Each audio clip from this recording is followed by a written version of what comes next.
Thank you for calling Collins Studio.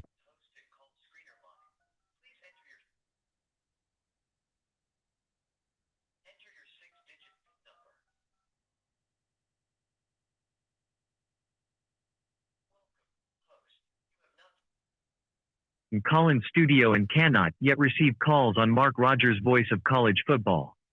Please visit the Collins Studio website and begin your session. Music will play until your session begins, or you may call back when you are ready.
Welcome, host.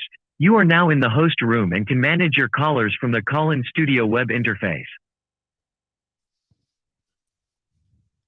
Good evening, everyone. Welcome into the Voice of College Football. Great to have everybody here. I hear this comment made quite often concerning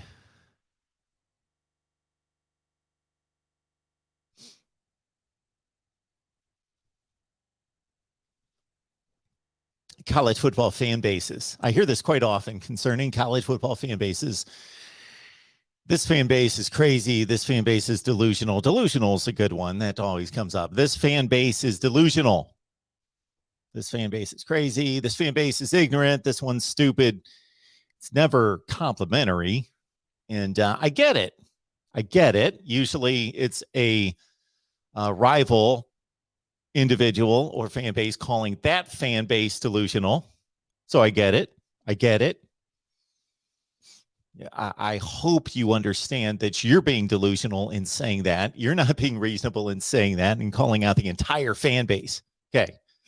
So that said, it's always been my take that I, for one, cannot distinguish that fan base A is delusional, fan base B is reasonable, fan base C is the most knowledgeable, and D is the least knowledgeable. I cannot do that. That's not been my experience. My experience has been there are knowledgeable fans, reasonable fans. There are fans that just started being fans for a particular team. They just started being fans last year, and they really don't know much, and that's fine.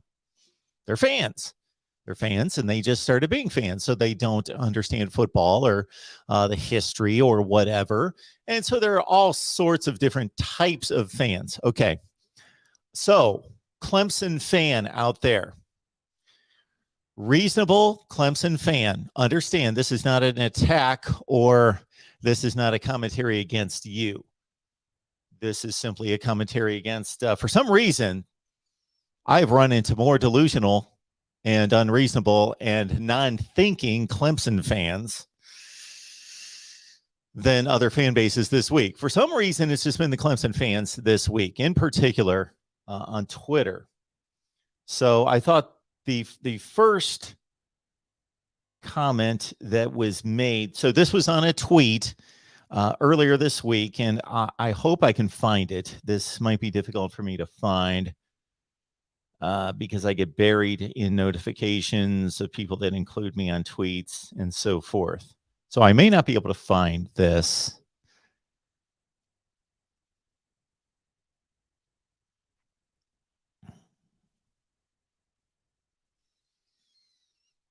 It is quite possible. I would like to be able to find the original tweet from said Clemson fan so I can identify them accurately, and I can also then verbatim give you their initial tweet and then my response and so forth. So I will just have to bypass that because I'm not going to waste a half hour looking for the tweet.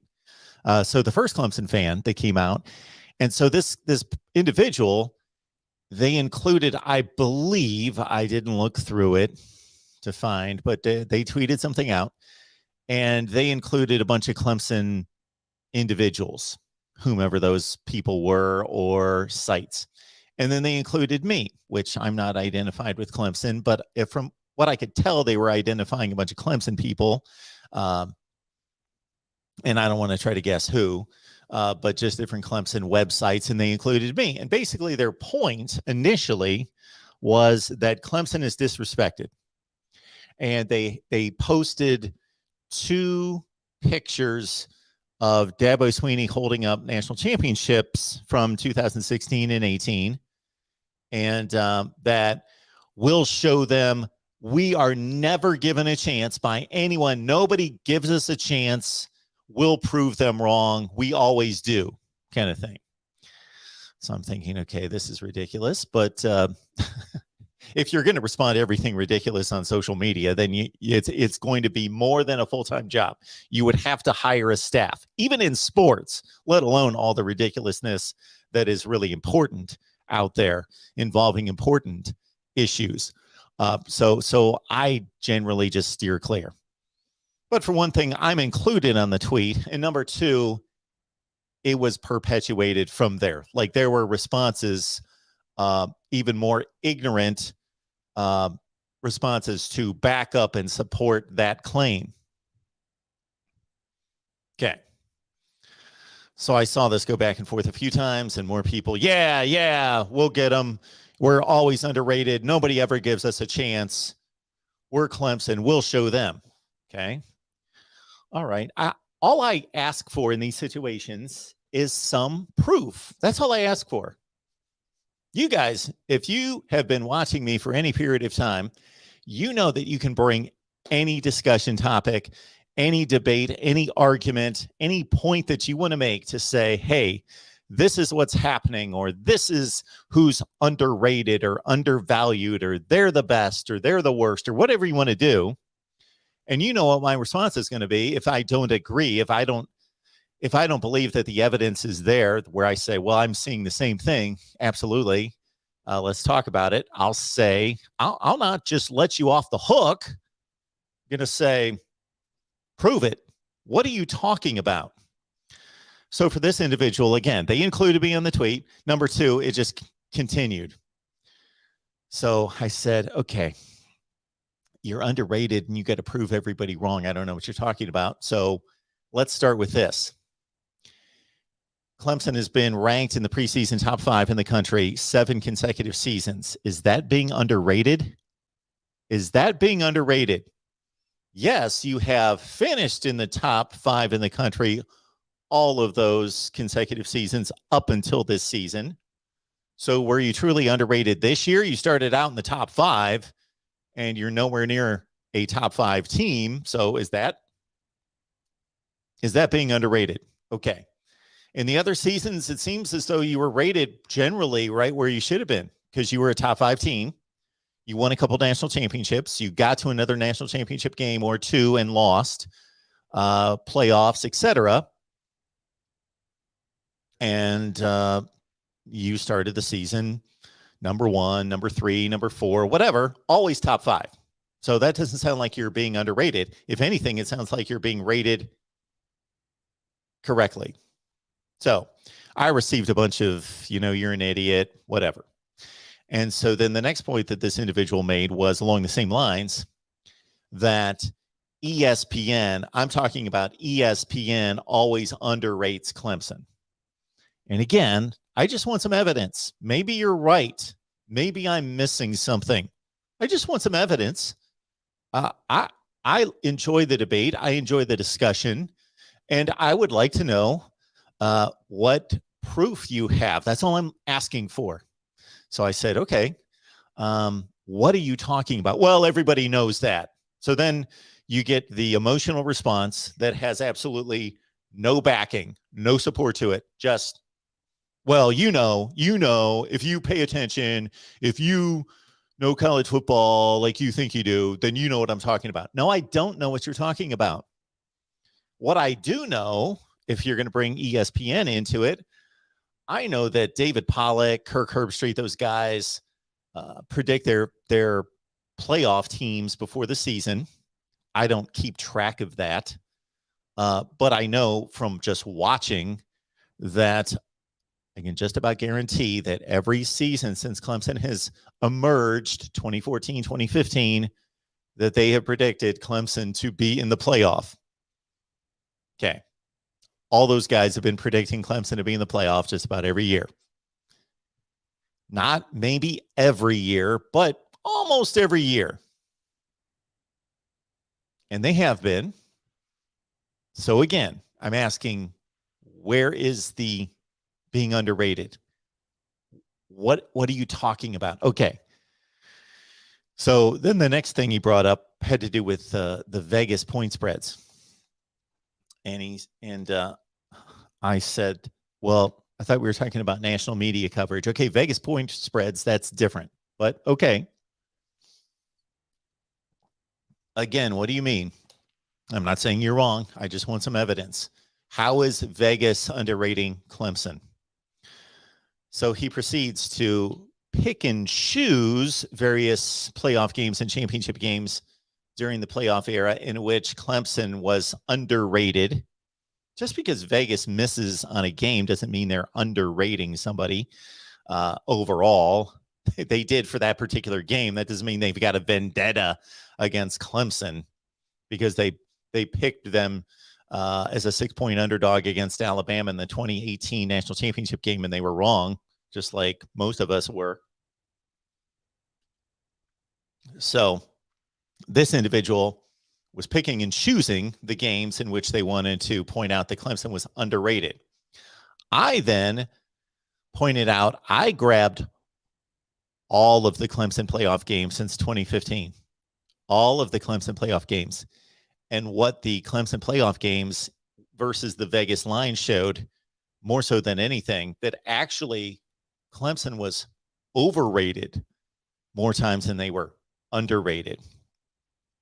Clemson's most recent playoff appearance was against Ohio State in 2020. They were a full touchdown favorite in that game, and they lost by 3 touchdowns. In 2019, okay, they were a substantial favorite against Notre Dame, whatever the point spread was, 13 points, something in that range, 10 to 13 points, and they blew out Notre Dame. And then they went and played the national championship game against, I'm sorry, I'm getting years mixed up. 2019, they were a couple point favorite against Ohio State. And of course, the game went right down to the last play of the game, and they won. So Vegas pretty much just nailed that game.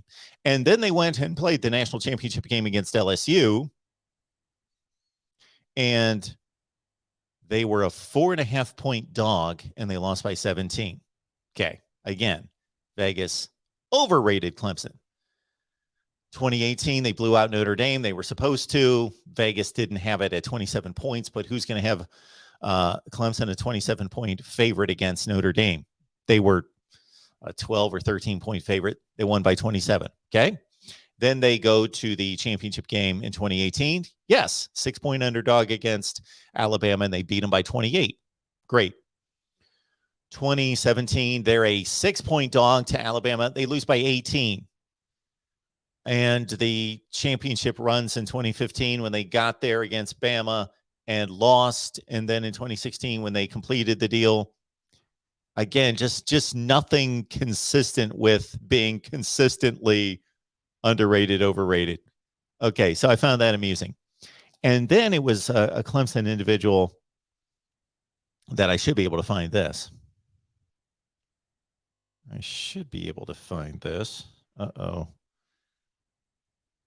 Okay. This came from, I can identify this individual. His name is Lowell, and he writes for some kind of Clemson site. Lowell for Clemson Sports. He's a staff writer at Clemson Sports, and maybe he's really good. I don't know. And he was basically saying Clemson 2018, LSU 2019, greatest college football teams ever. And you can't argue that.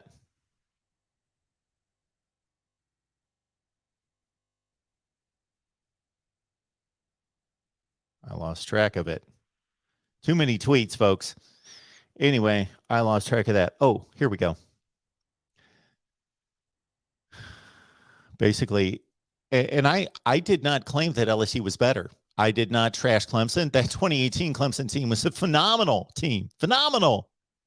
I just basically stated we can pick out all sorts of arguments all day, all night about greatest teams, and they're difficult. They are, if those teams are truly that good, they are difficult. And I would, if somebody wanted me to make a call on 2018 Clemson versus 2019 LSU, I could produce a video and really size it down and make a call. And I would clearly state that doesn't mean that my call is correct. And we will never know. That's the thing. We will never know. So we can't say anybody's right or wrong. Okay. The only thing we can state about those two teams is that Clemson's schedule was nothing close to LSU's. I just clearly stated that LSU played a ridiculously tough schedule and Clemson did not. And then this individual came back to say Clemson had the number 2 strength of schedule in 2018. LSU also had the number 2 strength of schedule in 2019. And I said, I don't know what you're looking at. And I don't even care if you did pull strength of schedule. Then the strength of schedule statistic, if that is accurate in regards to his statement about Clemson at number 2 in 2018, then the strength of schedule statistic is null and void, incapable, incompetent. It makes no sense because then I pulled the Clemson schedule. I screenshotted the Clemson schedule of 2018 and I posted it to lay out that basically the schedule was no good. It was the toughest team that Clemson played that year was Texas A&M. They went 9-4. Okay, they were good, but that's the best team they played. And Pitt in the ACC championship game that went 7-7. Like they it just wasn't a good schedule. I think we all know that the ACC was the ACC, and it was not a good, tough schedule. All right, so those were my 2 Clemson fights in the last few days. I'm sure that was riveting, but I just had to get it out. I believe we had 1 or 2 callers there that just could not survive my rant, so they hung up.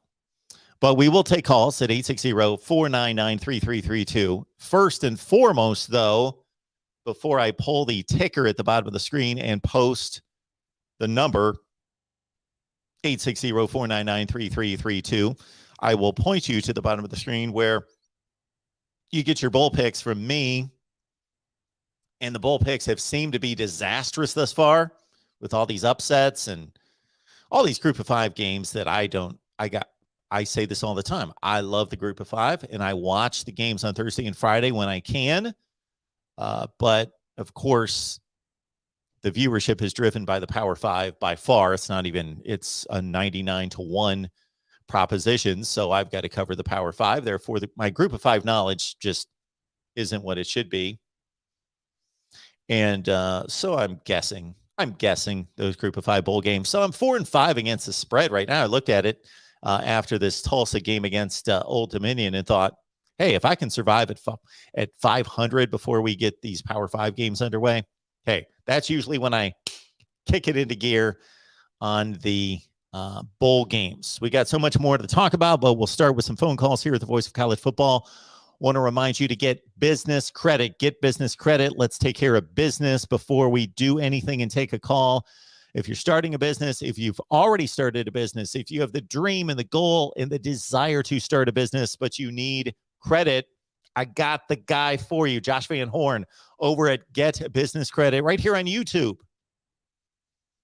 And he must know what he's doing. He does know what he's doing. There's no question about that because he has access to business lines of credit. But what I was alluding to, hey, his YouTube channel exploding, just blowing mine away because he's helping people get business credit. So if you have started a small business, want to start a small business, are concerned about your own personal credit, that's your guy.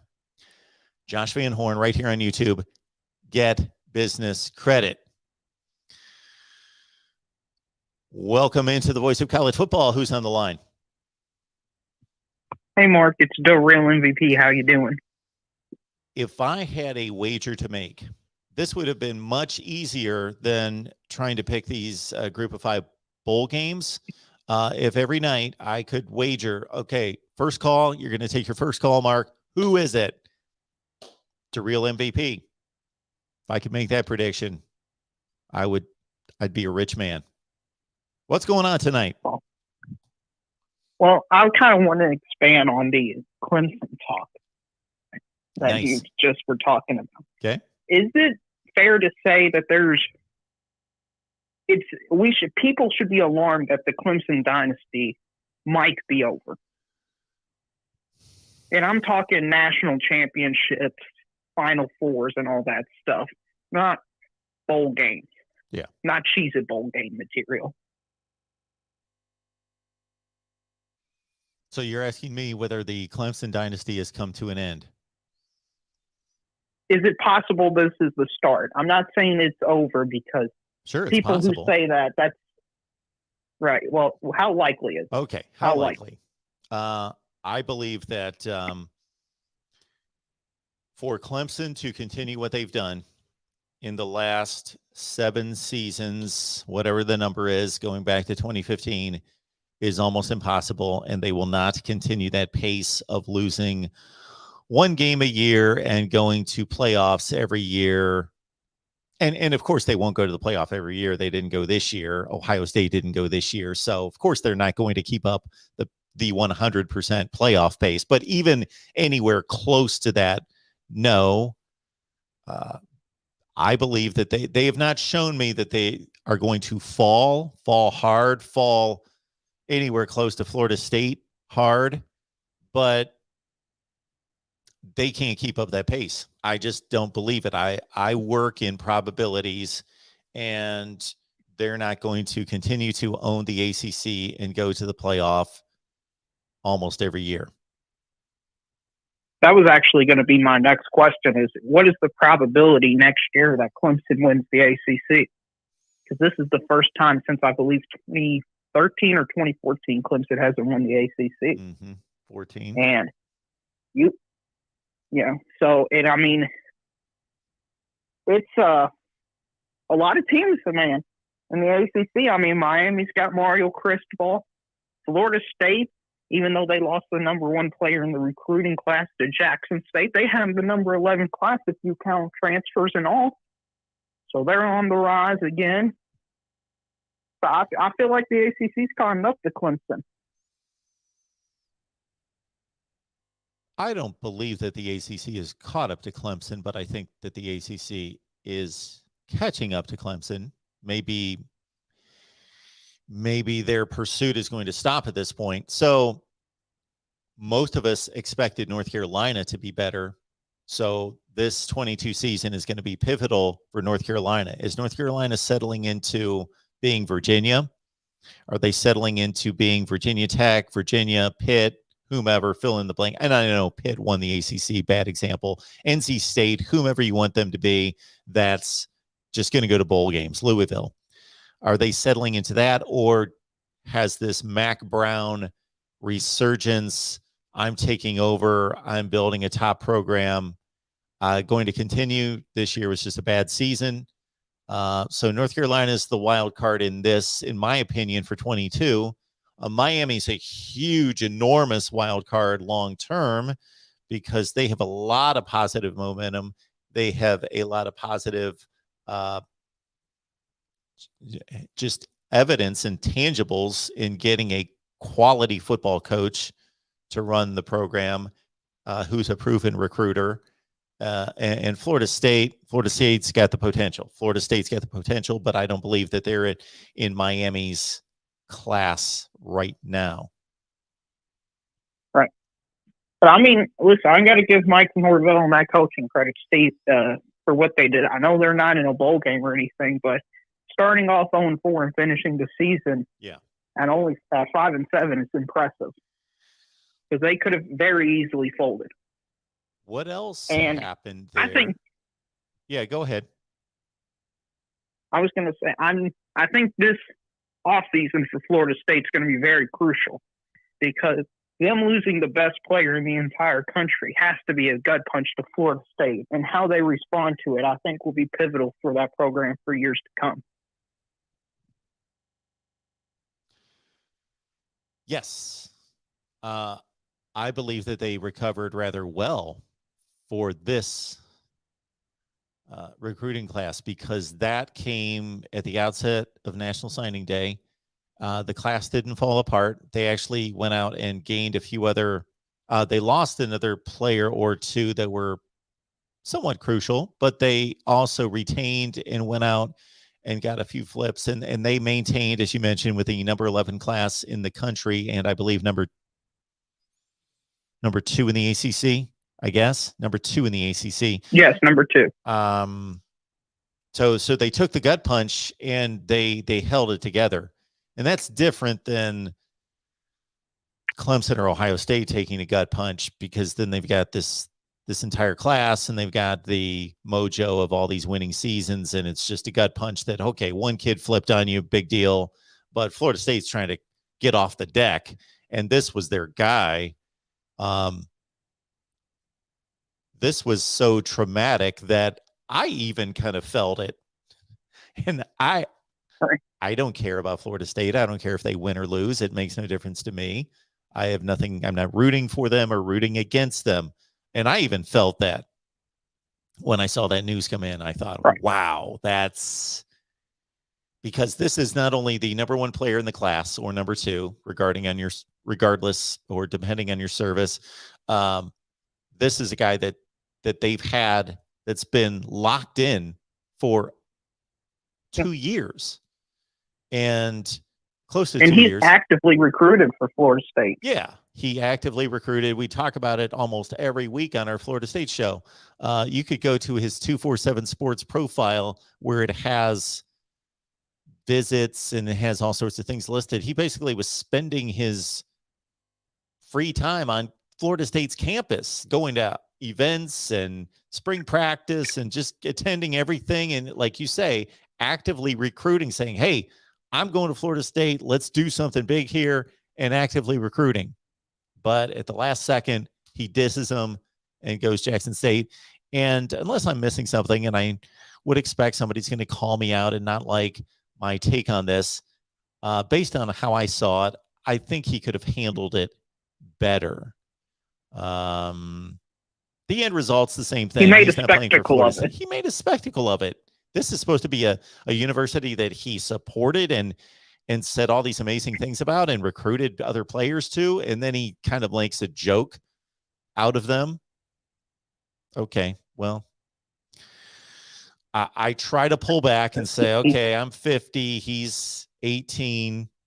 I can't hold him to some kind of adult, mature standards. So, okay, I understand. But still, I wouldn't expect my son to do that. And he wouldn't. Well, let me ask you this about Clemson. With them losing their offensive and defensive coordinator, and them promoting people within the organization, are you anyway worried that for them the program could become stale because they're not hiring new people, getting new ideas, new schemes? Well, you hit on the next good point concerning concern for Clemson, and that's they've been able to maintain this staff, and especially Brent Venables, of course. Just consider he's been the guy that's been there the entire time that this dynasty's been in place. He and Dabo have been the two linchpins, the main cogs that have been there. And their defense was a disaster before he got there. That's why he got the job. They gave up 70 points in the Orange Bowl, and then he gets hired, and it was all different after that. So we don't know what a Clemson program looks, a winning Clemson program, an elite Clemson program. We don't know what that looks like without Brent Venables. And like you say, they made the choices that they did, and I think that's Dabo's way, for better or worse, to go within the staff versus I'm going to go out and get a fresh idea here, get somebody who brings something totally different, is not necessarily a part of the culture. But they did that with Venables, and it worked then. So. Right. I mean, there's a lot of, it's not Clemson's going to be terrible. It's not Clemson's going to fall to 5-7 or 2-10, but there is a lot of alarms that saying this run is over. And if you are a Clemson fan, I mean, you had one of the greatest 7-year runs of all time. I mean, the only school that's been able to keep a long, consistent run of top teams is Alabama. And they're Alabama. You don't think Ohio State's done exactly the same thing Clemson's done? They're pretty much identical. I meant in terms of being number one, staying number one. Every year, the best team going into the season is Alabama. Oh, yeah. Every year, everybody knows Alabama's the team you got to beat. Sure. Yeah. Okay? No other teams like that. Clemson was getting to that territory for a few years when they won 2 out of the 3 national championships in 16 and 18. And there's only one team that did it, has done it, ever, probably in the history of the sport, in Alabama, in the modern era. So if this is the end of Clemson, it's nothing to be ashamed of. I mean, any fan base outside of Alabama would love to be where Clemson was at, having multiple national titles. Sure. And having this great run. Yeah, so that's all I really got for you, Mark. I hope you have a great rest of the stream, and hit the like button. Thank you, man. And just to make sure that all Clemson folks know that this is nothing directed toward Clemson in particular. I've got no vendetta against Clemson. I'm going to put them prominently on the top shelf there. There they are.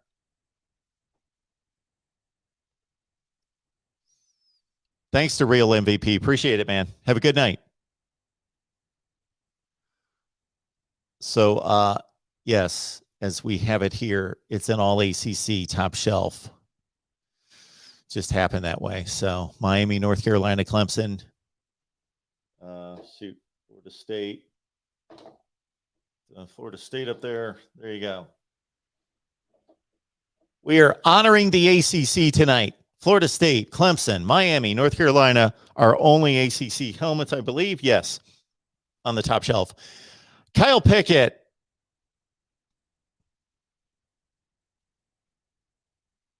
This guy is the man right here. Kyle, thank you so much. I have so many amazing viewers that contribute in all different ways. And that's the thing. You can contribute by hitting the like button, which I hope all of you just hit the like button.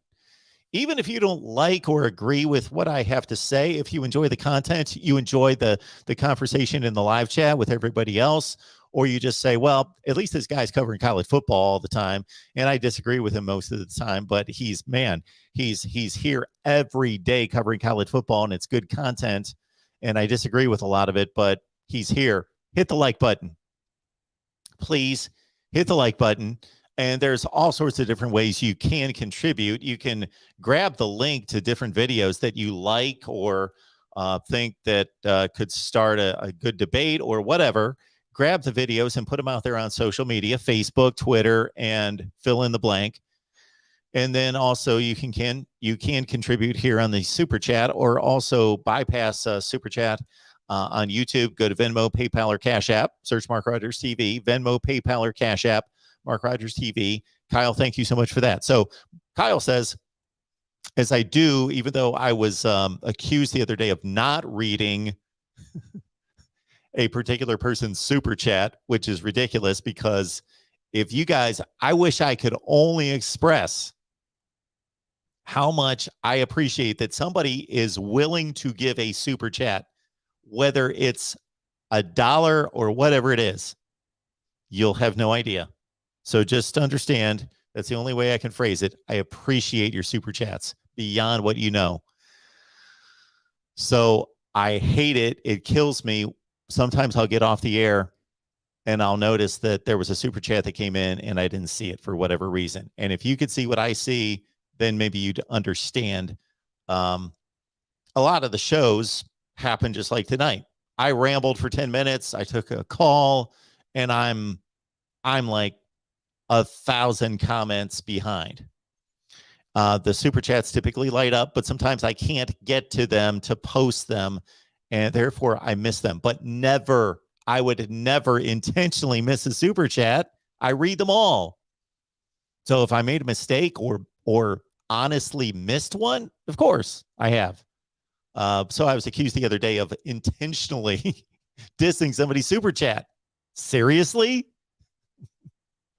Oh, my word. Oh, so Kyle is basically saying here that he is willing to pay for a P.O. box, something I looked into over the weekend, because there's a whole thing concerning P.O. boxes that I won't go into here, that I'm looking into and basically going to take care of, because we've got merchandise ready to roll, and I just need to be able to have an alternate. And technically, I don't want to get a P.O. box, but it's like a P.O. box. So basically the same thing. New glasses. That's funny. So I got my contacts in tonight, Kyle. So if you notice, I'm not squinting. And the glasses right now, where are my glasses? I have been wearing my glasses the last couple of weeks, even though they're completely busted.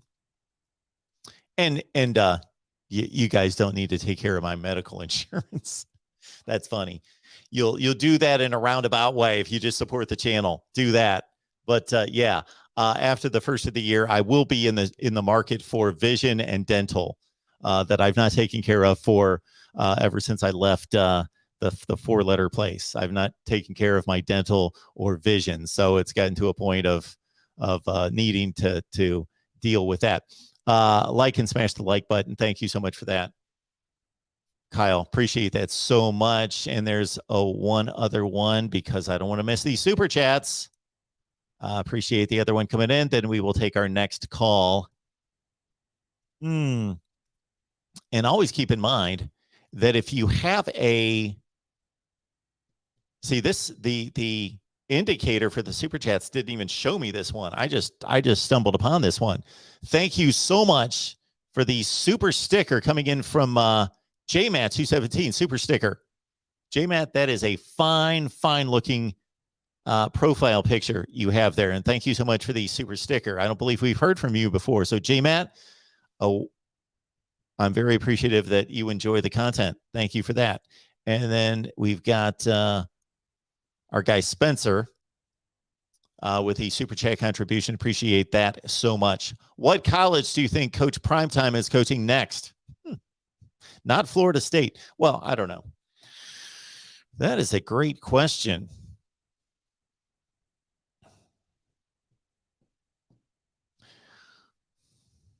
I've got to be careful of how I approach this next topic.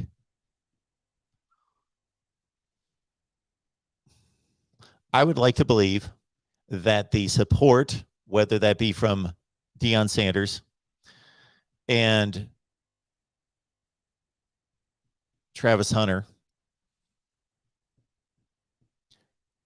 concerning historically black colleges and universities is sincere. I want to believe that. I'm not, and don't get me wrong, I'm not stating that I don't believe it, but I want to believe it. No, I just don't know. Nobody really knows. Nobody knows. And it doesn't mean if Deion Sanders takes a better job, paying better at a traditional university, let's call it that, that means that he's turning his back on historically black colleges and universities. But there is a level of sincerity as long as he's employed by Jackson State. There's a level of sincerity as long as Travis Hunter is with Jackson State. And the NIL, that's a difficult one to judge and evaluate. Did he go there because of the NIL? Did he go there because of what he stated on Twitter, which was basically, Florida State's amazing. It's always been my goal, always been my dream. But now I have a bigger vision. I have a bigger calling, a bigger purpose. And that's why I'm here. Well, the bigger purpose might just be I need to make money or I want to make money. But it's implied that the bigger purpose is to support and start a new era and be a pioneer for black colleges and universities. So I guess you can do both. I don't know where the man's heart is, the young man's heart, or Deion Sanders. But if you just want me to spin a wheel and say, where is Deion Sanders going to coach next? It's going to be a while, maybe, before I come around to calling him Coach Primetime. The man's name is Deion Sanders, unless he wants to legally change it. Where is he going to coach next?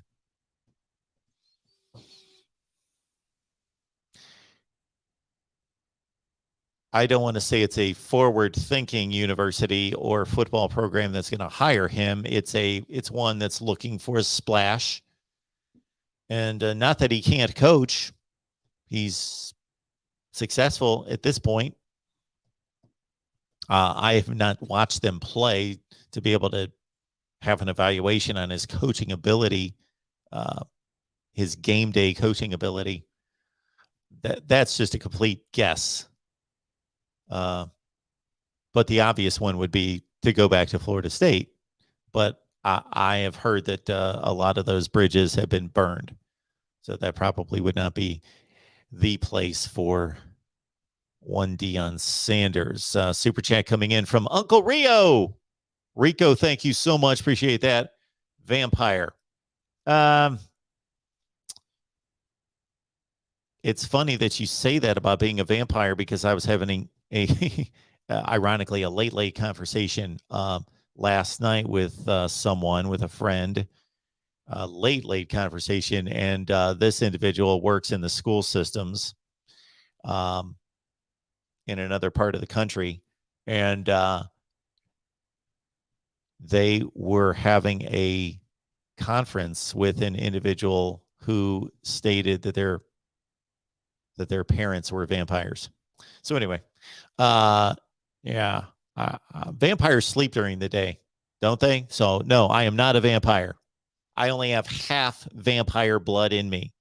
The sleep portion of it during the day is not caught up to me.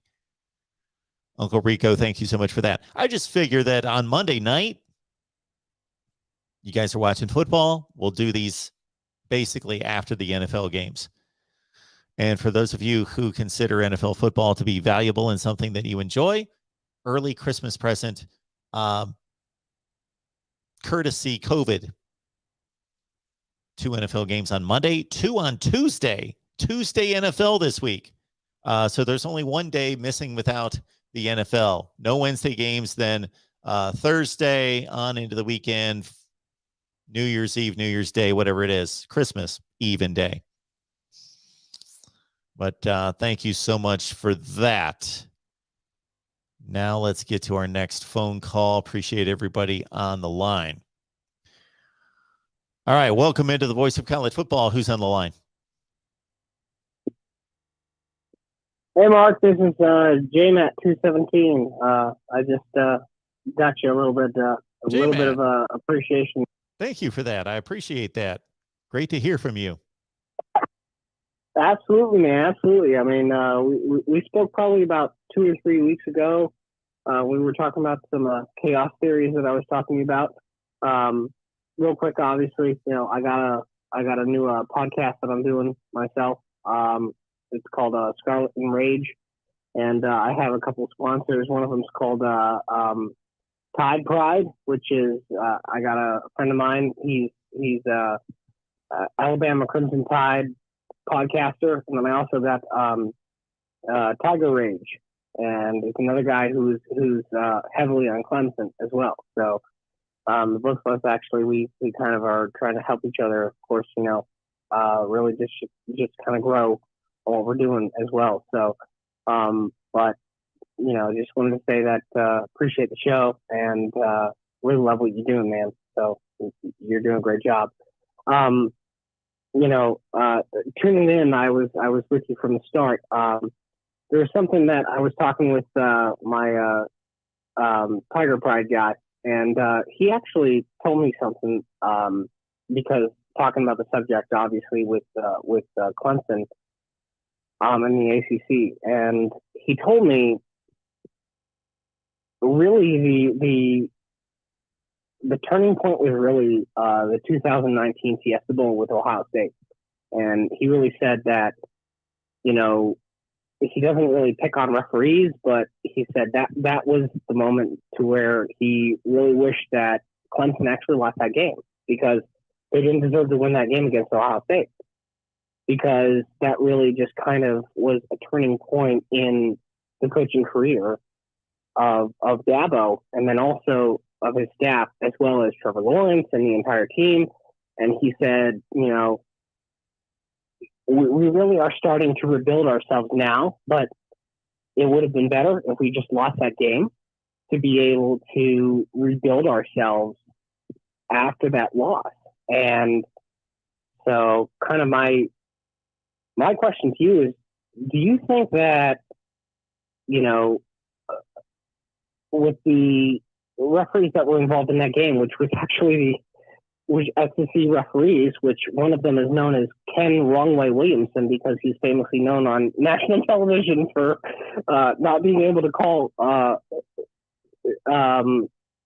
penalties correctly. He is calling them the opposite angle of the camera and is someone who is not represented in things. He basically said, it's funny that this referee who's never been heard of all of a sudden gets to call one of our bowl games, and then the next thing you know, we go and we play an SEC team in LSU, and we get humiliated. And maybe it would have been better if we would have just lost that game. So do you think that maybe it would have been better for Clemson to just possibly have that game be lost for them? And maybe that would have jump-started a rebuilding process for them? Or do you think it was better that they won that game and, continued on the path that they had? Because my Tiger Pride buddy, for his podcast, he personally believes, regardless of what would have happened between Ohio State and SU, he basically said, I would have rather lost that game because I feel like with Clemson and everything that's happening recently, they would have had a jump start on possibly recovering from the transfer portal, from losing our defensive coordinator to Oklahoma, and would have been better for just to have us lose that game so that we could have been able to pick up our pieces at a more solid time instead of us, watching us go to the national championship unprepared when we were probably not the best team at that time to face LSU. So, asking for him because he's not on the podcast right now. He's traveling with family, but,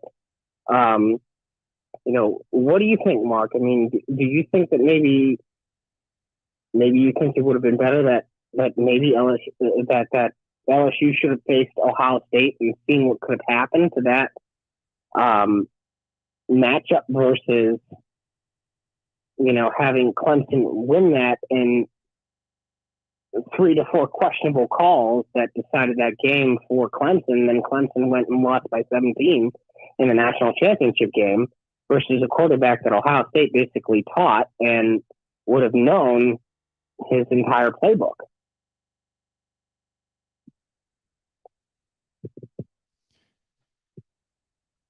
I think that anytime you go to championship games and lose big, which in my view, they did not lose big, but the final score was big. The perception, if you ask the average college football fan about the Clemson LSU championship game, they would tell you that LSU mopped the floor with them. But they did not. It was a 28-25 game with 10 minutes left. But that's the perception. So anytime you can fill in the blanks, go through sports history of teams that go to championship games and lose big versus just going to the playoffs and being one of the top teams. And there's a different perception. The Buffalo Bills of the early 90s lost 4 consecutive Super Bowls. There were teams that were respected more than them that just made the playoffs and made championship games rather than going to the Super Bowl and being humiliated. So if that's what you're talking about in regards to perception, yeah. Because the Ohio State fan or the just college football fan who would have rather seen Ohio State and LSU can always point to there are a bunch of blown calls. If Ohio State would have been there, I would have rather seen that. So we can always, when a team achieves a certain level and goes to the game and disappoints, anybody who wants to criticize them can always point to, we would rather have seen this happen, because you can always speculate that would have been better, that would have been more competitive. So I don't know if that answers your question, but so you're also saying that Clemson is basically... It really does, actually. I mean, that kind of answers the question. It's just, based on how those teams perform at that time, you hope that the best team comes out and the best team wins. And, based on those particular instances, it looked like that the best team at that point didn't win. But at the same time, that's the game of football. So, but, I would personally ask, do you think, and I'm laying out the line here, I'm a Buckeyes fan myself, but I'm asking for my Tiger Pride fan here, being on family. Do you think that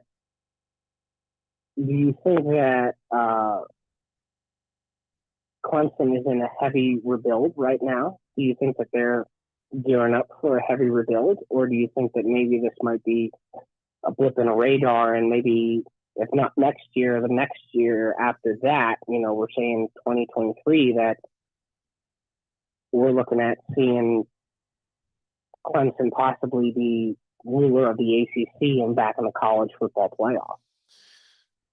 Well, it's a similar question to our previous caller about Clemson. So I'll state the same thing that I stated to him, that I generally work in probabilities, because the rest of it's speculation about what's going to happen with Clemson. What kind of moves are they going to make in the future? You basically take, if you're trying to forecast the future and you take the individuals involved, you look at what's currently going. So the best predictor of the future is the past, but with also some judgment and some wisdom applied to, okay, what was the context of what happened in the past?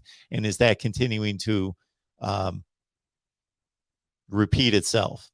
Well, with Clemson, they've been on this dominant historic run. The probability of that continuing at that rate is almost zero. So that's an easy prediction to make. And I might be wrong. They might go to the playoffs the next 7 years and win 3 national championships. I don't know, but I doubt that. It's just not probable. So are they going to slip? yes, it's likely. It's more likely that they slip somewhat than they can maintain winning 90% of their games. Because for the past decade, Alabama, Clemson, and Ohio State have won 90% of its games, and that's not achievable. That's not in any way sustainable long term. Now, the next thing would be what else is going on in the conference to pursue them, and that's Florida State, Miami, North Carolina, whomever you want to fill in the blank. They've all underachieved. What are the possibilities or the odds that they're going to kick it into gear? Well, really, even before Manny Diaz was let go, the indications at Miami were, I think, more positive than negative. And they sit in the best recruiting place, and they're pumping money into their football program. They seem to have made a concerted decision to make football a priority with all the money that they're throwing at Cristobal and the money that they're throwing at his staff. Florida State's, they've taken some steps in the right direction, but they are far away. They've got a lot of work to do.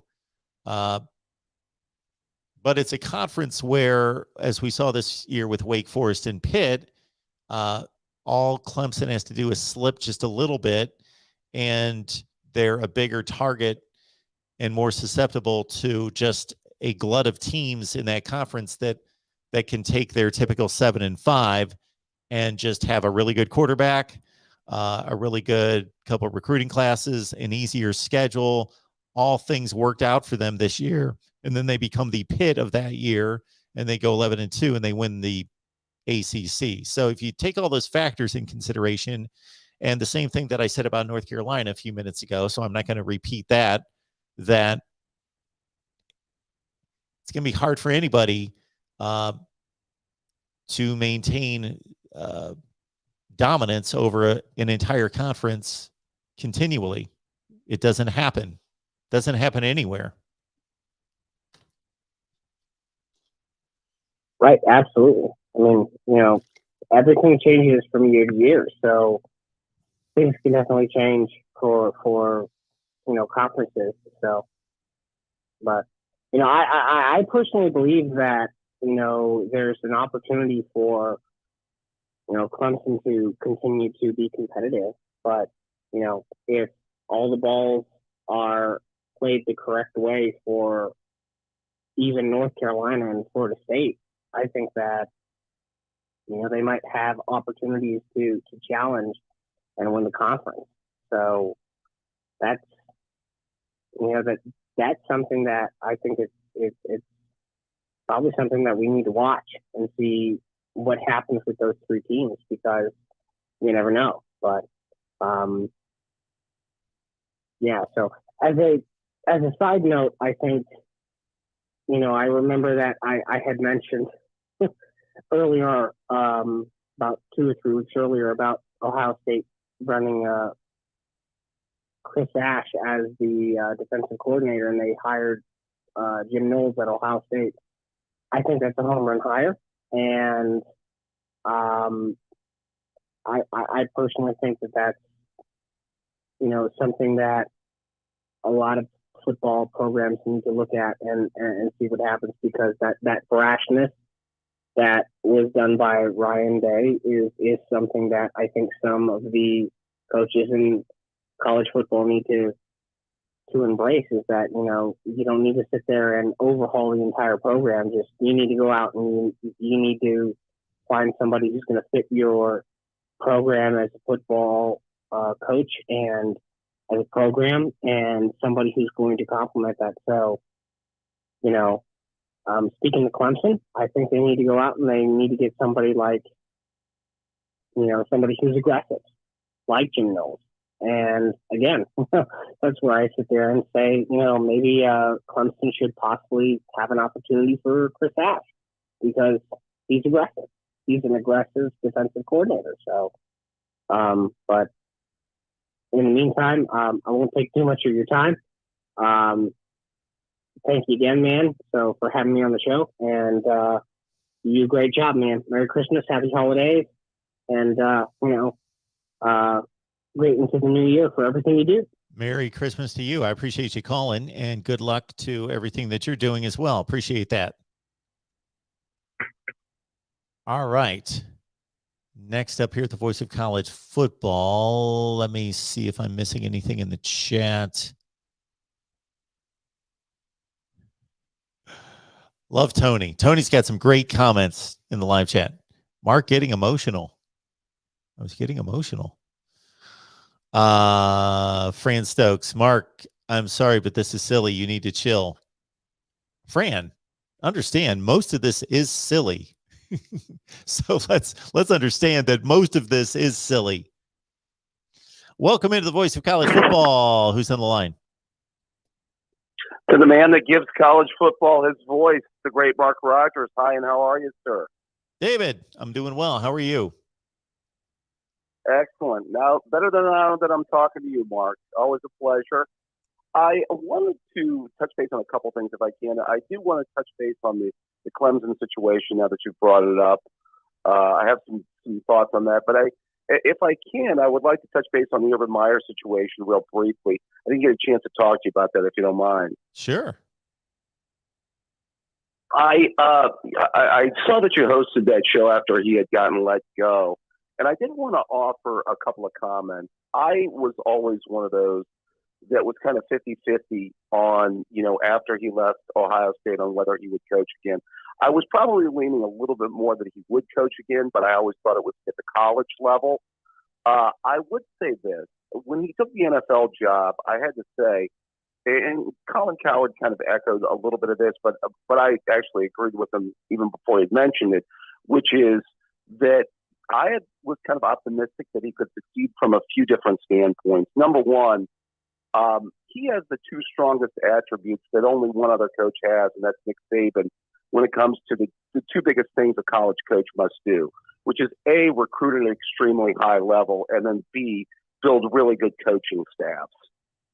And I think that's one thing that was emblematic of him, especially at Florida and at Ohio State, is that he recruited at an extremely high level, and he built really good coaching staffs, which I thought something that would, bode for him pretty well at the NFL, is I thought he would find, especially, the second reason I thought he would succeed is, the NFL right now, more than any other time, as we always talk about, is a quarterback-driven league. And I was one of those that, like a lot of other people that was buying, Trevor Lawrence as being that generational type quarterback. And I still think he could be, depending on, who their next head coach is going to be, of course. But I thought that Urban would find that, right offensive-minded coach to work with him, like he had found Ryan Day, like he had found Tom Herman, Dan Mullen, when he was at Florida. So I thought that, kind of those attributes, A, being able to build a coaching staff, B, already having what a lot of people thought was a generational quarterback in place.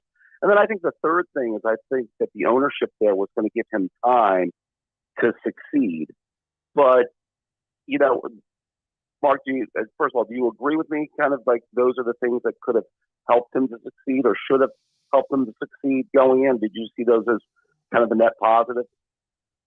Yeah, I would agree with all those points, especially the offensive coordinator who would be able to yes, work with him, give him a fresh perspective, ideas, and be able to, I think that most successful coaches have beliefs and values. And when I say beliefs and values, I'm not necessarily meaning moral beliefs and values, just beliefs and values about a system or about a way of playing the game, a style of play, but that needs to be married with updated versions of those beliefs, of those concepts, and that Urban Meyer would need that.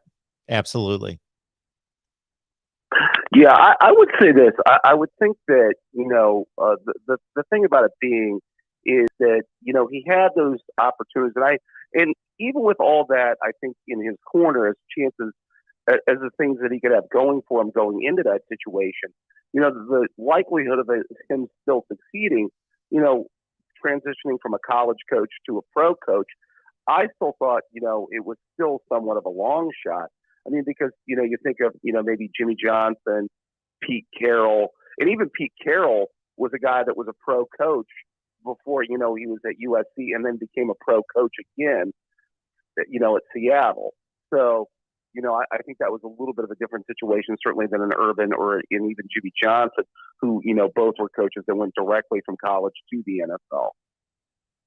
So I don't know if that was quite, I think that Carroll at least had that pro experience before he jumped back into the NFL with Seattle.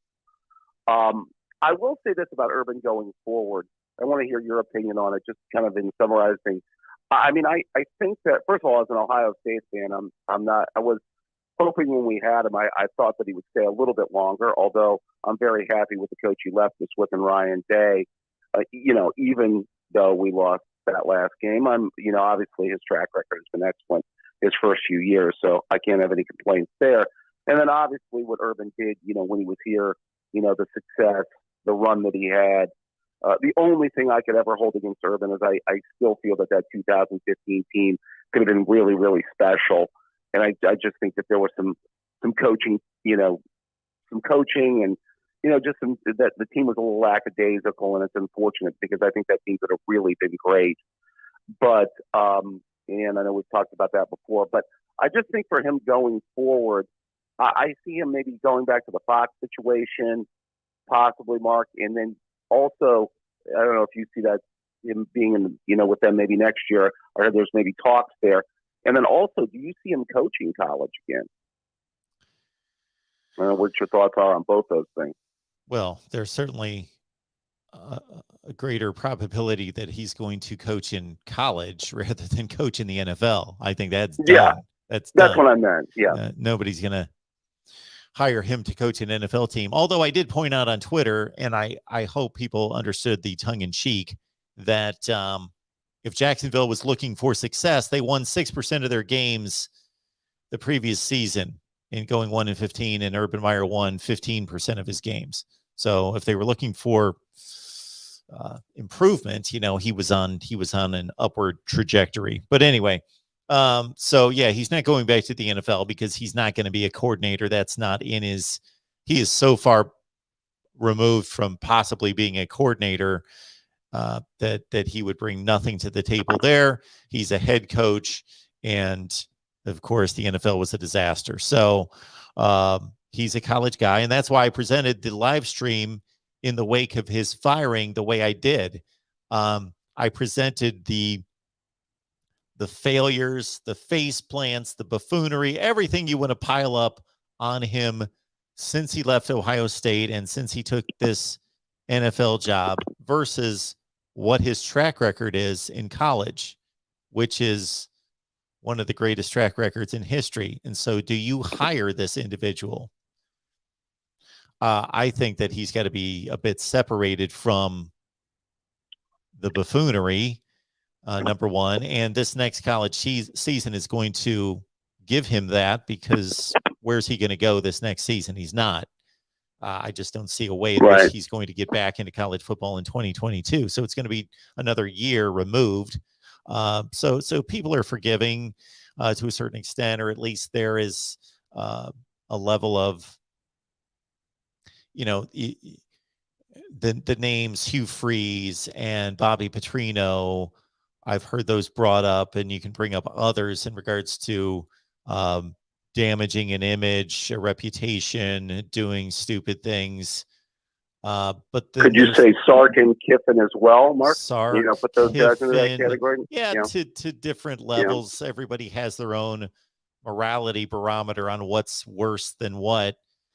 But none of those individuals have a track record, a resume that's anywhere in the universe close to Urban Meyer's. Those guys, their track records they've never won. None of that collection of coaches has won a big game, let alone big game after big game after big game after big game after sterling record, after 3 national championships and many more than that, conference championships. So none of those guys are anywhere in the vicinity of Urban Meyer. That's why it's a quandary unlike anything that I can remember concerning any coach talking about the guy with the best winning percentage in what should be considered basically the history of the game. Right. But I don't know if he can ever reclaim his status in college football, or he's going to be looked upon, especially by the age group that he has to recruit, as not being Urban Meyer, who won national championships at Florida and Ohio State, but Urban Meyer, who was this buffoon we saw on social media and lost every game at Jacksonville, or what, that'll get overplayed. But when I say every game in quotes in Jacksonville, he just was a disaster. I don't know if he's ever going to be the same. I would tend to agree, Mark. I mean, outside of the guy in Tuscaloosa, we both know who we're talking about. There's really no other coach that can match what he's accomplished, or it can say exceeded what he's accomplished. I think he'll probably take a year or two, probably do the broadcasting, and then it'll be interesting to see in the next year or two after he does that what jobs come open, and as far as Power 5 programs, of course, and where he may end up. I have a lot of respect for Bob Stoops. You brought up the Big Noon Show. I have a great deal of respect for Bob Stoops, both as a coach and from all that we know. I tend to hesitate on praising individuals in their private life because who knows what's going to come out tomorrow. But based on what we know, Bob Stoops is an upstanding husband, father, man in his private life as well. But I don't think there's any question, and this is just sheer opinion, that Urban Meyer brought much more to the desk at the Big Noon Show than Bob Stoops. I just hear Bob Stoops giving the type of comments that probably anyone in this live chat would give. He just doesn't provide and I don't sit there glued to every minute of that show. Just the dozen comments that I've heard out of his mouth, they're all pretty standard, football cliche stuff. Or Urban Meyer, right? He would break some things down for you. Yeah. You could tell when Urban was very good at breaking down plays and different types of schemes and things like that. You could see his abilities there and what he was able to do. I thought he actually did a really good job with the kind of the in studio analyst job. So I wouldn't be surprised to see them do that again. I know your Buckeye people have speculated on that too. So, Mark, I did want to get to the Clemson, kind of the point of your show here. I find it interesting, with the whole Clemson situation. Obviously, being an Ohio State fan, I think we can both agree that Clemson has caused Ohio State a great deal of pain over the years and caused Ohio State a lot of change over the years, I should say. We can go back to obviously the late 70s and obviously the tough playoff losses and even the tough bowl loss and, after that 2013 Orange Bowl, which I still think was a major win for Dabo and kind of moving their program forward that year. Although I wasn't surprised we lost that game, especially with the way our defense was playing at that time. And, unfortunately, that was the end of Braxton Miller's career as a college quarterback that night. But who knew that at the time, of course. But I'll say this about Clemson and where they're at. I think that their run, which I found to be very, very interesting. I mean, it certainly started with those Watson teams, at least as far as, competing at the national championship level.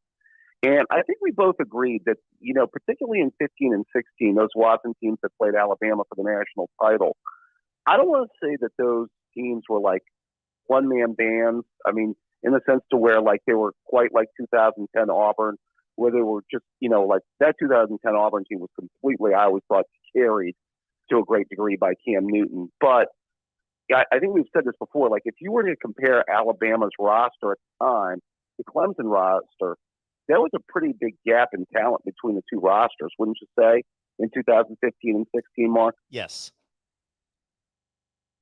And, Clemson was in that game and then won that second game because they were better. It's obviously the most important position. I mean, wouldn't you say that was basically what those two games were about to a great extent? Run that by me again. that Clemson was in the one national championship game and then won the second national championship game because they were better at the most important position. Yeah. Yes, absolutely.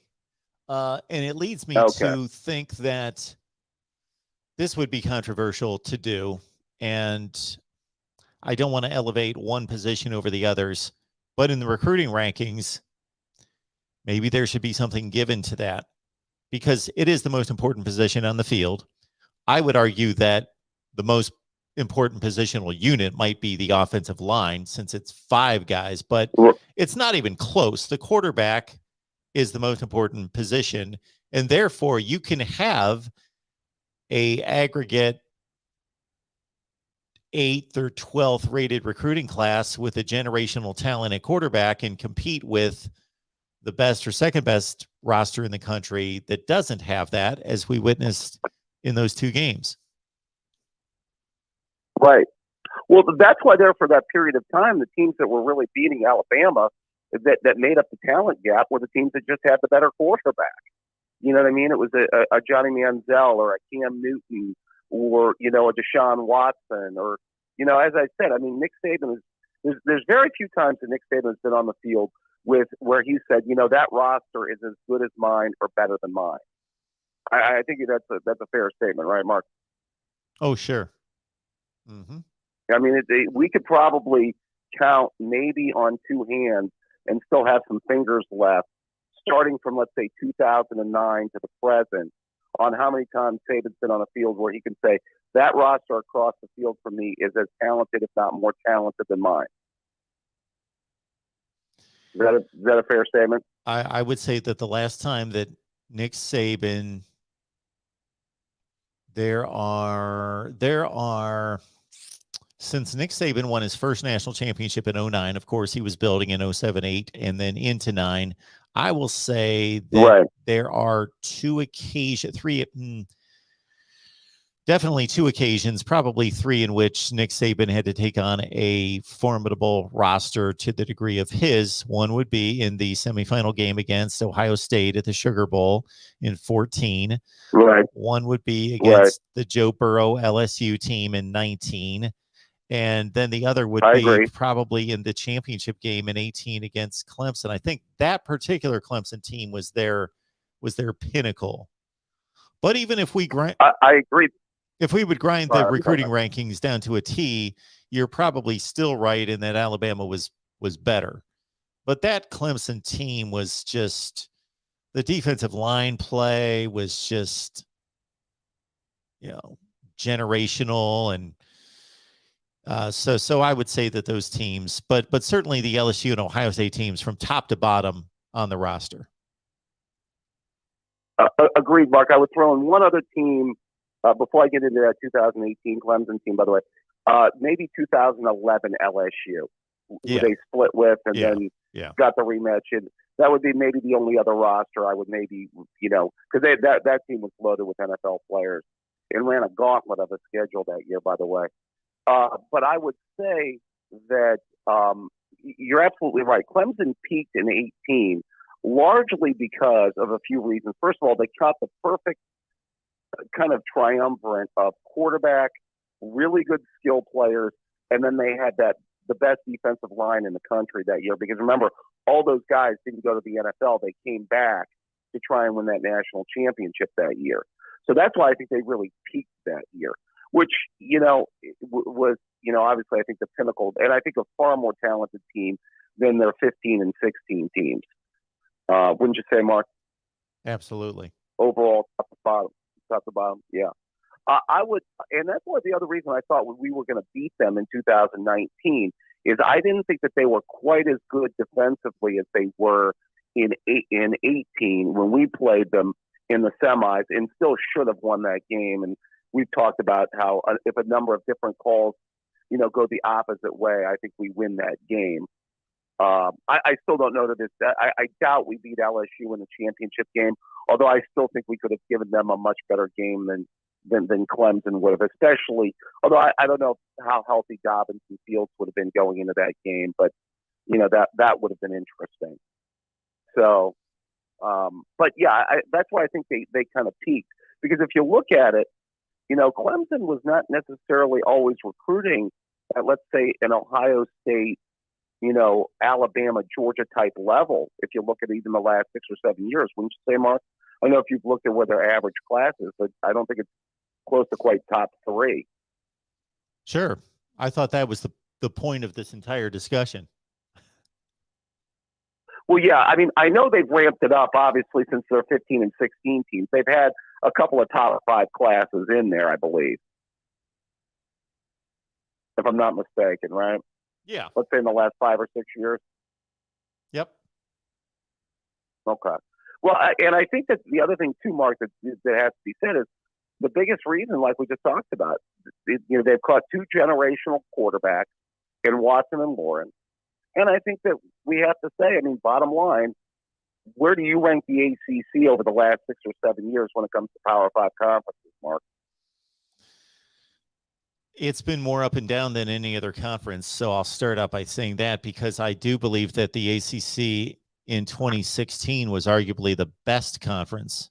I think the results on the field were the best, but I would still have to say that the SEC, if you take everything into consideration, was the best. But now it was within 2 or 3 years after that the worst, or arguably the worst. The Pac-12 has become so bad that the ACC is not that bad. Yeah. But I think it's a clear 4. I've made the statement several times during this season that this is the first time I can remember where, at least in my mind, and this can be backed up statistically, but some of it can't be. It's just my own perception that there is a clear 1, clear 2, 3, 4, and 5. Like, it is clear in my mind that the SEC is the best conference, that the Big Ten is the second best, the Big 12 is the third, the ACC is 4, and the Pac-12 is 5. And I'm usually like, Pac-12, Big 12, ACC, they're all like, I really have to think about that. I really have to measure it out. And no, I think it's pretty distinct. 1, 2, 3, 4, and 5.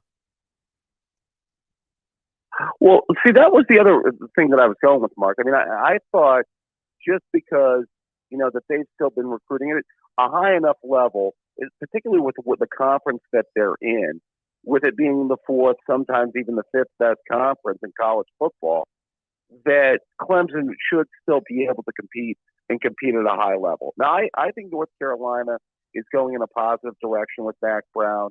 I think Miami, with this, well, we're not going to talk about how they handled the coaching situation there with Bo Manny Diaz, Cristobal situation, but certainly Cristobal could be an upgrade, and they could be heading, we'll have to see, but maybe in a more positive direction. But I don't know, Mark. I mean, could you see any of those programs, let's say North Carolina, Florida State, Miami, being playoff teams, let's say within the next 3 or 4 years? I think that Miami could. Why can't Miami eclipse Clemson? Well, I certainly think that they have the talent base within their area.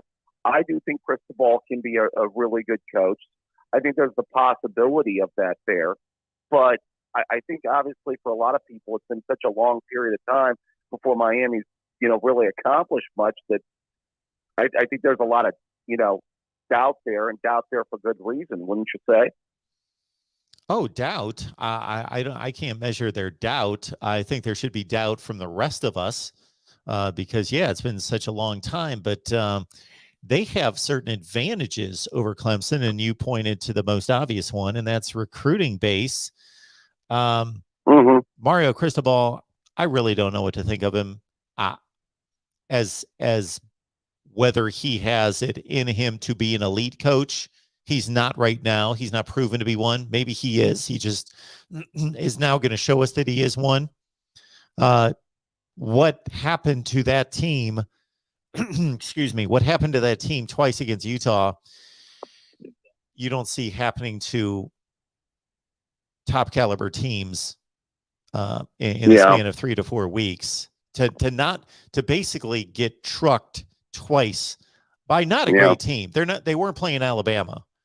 They were not playing an elite level team. Really good, tough team, a top 15 team in the country, but they weren't playing 2019 LSU twice. They just, to not be able to, from a strategy standpoint and a motivational standpoint, turn around from that embarrassment that cost you a season and turn that around and face that same team for a Pac-12 championship, and not, I'm not even holding them to the standard of winning the game, just not being blown out in the second quarter and it's over. That to me is concerning.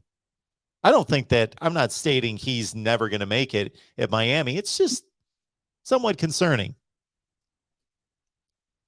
Yeah, I mean, there's a fair amount of run of coaches there now, that haven't, obviously over a number of years here, that haven't been able to, turn it around and really get it going down there. Now, maybe Cristobal is the right coach for the right, at the right time there. I mean, time will tell. Now, at this point, I certainly think the ACC is more wide open than it's probably ever been. You know what I mean? Because there, before Clemson, you had Florida State that Yep. had their period of time there with the Jimbo team. So, yeah, I mean, I still think that Clemson has the ability to. I mean, although I know their recruiting class is down, but I would not be surprised. I guess if a number of teams now could win that conference right now. But, I mean, you basically see what? Florida State, Miami, North Carolina, Clemson as the most likely teams to win that conference going forward? Or would you limit it to less than that? No, I would say that those are the four teams that have the checklist and all the boxes checked in terms of year in, out consistent conference contention. That those would be the four. Right. Now, the one thing I will say about Cristobal as well, I knocked him, and I think rightfully so. On the flip side, what he has, you mentioned all the failed Miami coaches over the past 20 years. The one thing that he has that the other ones do not, and I will put Mark Richt in a different category because for me, he's an incomplete. He's an incomplete because he was a top-level coach, a top 10 coach, clearly, when he was at Georgia. I don't have to run through the litany of accomplishments there. Those people that are just all about national championships will knock him there, but he was an extremely successful coach at Georgia. But he is the only guy, Mark Richt, the only guy that was a successful coach either before or after his Miami stint. The rest of those coaches never accomplished anything at Miami, never accomplished anything anywhere else. And when I'm saying accomplish, I mean doing anything of note. They weren't even capable. None of them. They all did nothing before they got to Miami, did nothing at Miami, did nothing after Miami. Richt, that's a different thing. And I think, unfortunately, some of his health issues that have come out kind of make more sense to me about his, again, incomplete, what I would consider an incomplete at Miami, because he was building towards something. But Cristobal has actually won. So he's won a Rose Bowl. He's won 2 conference championships.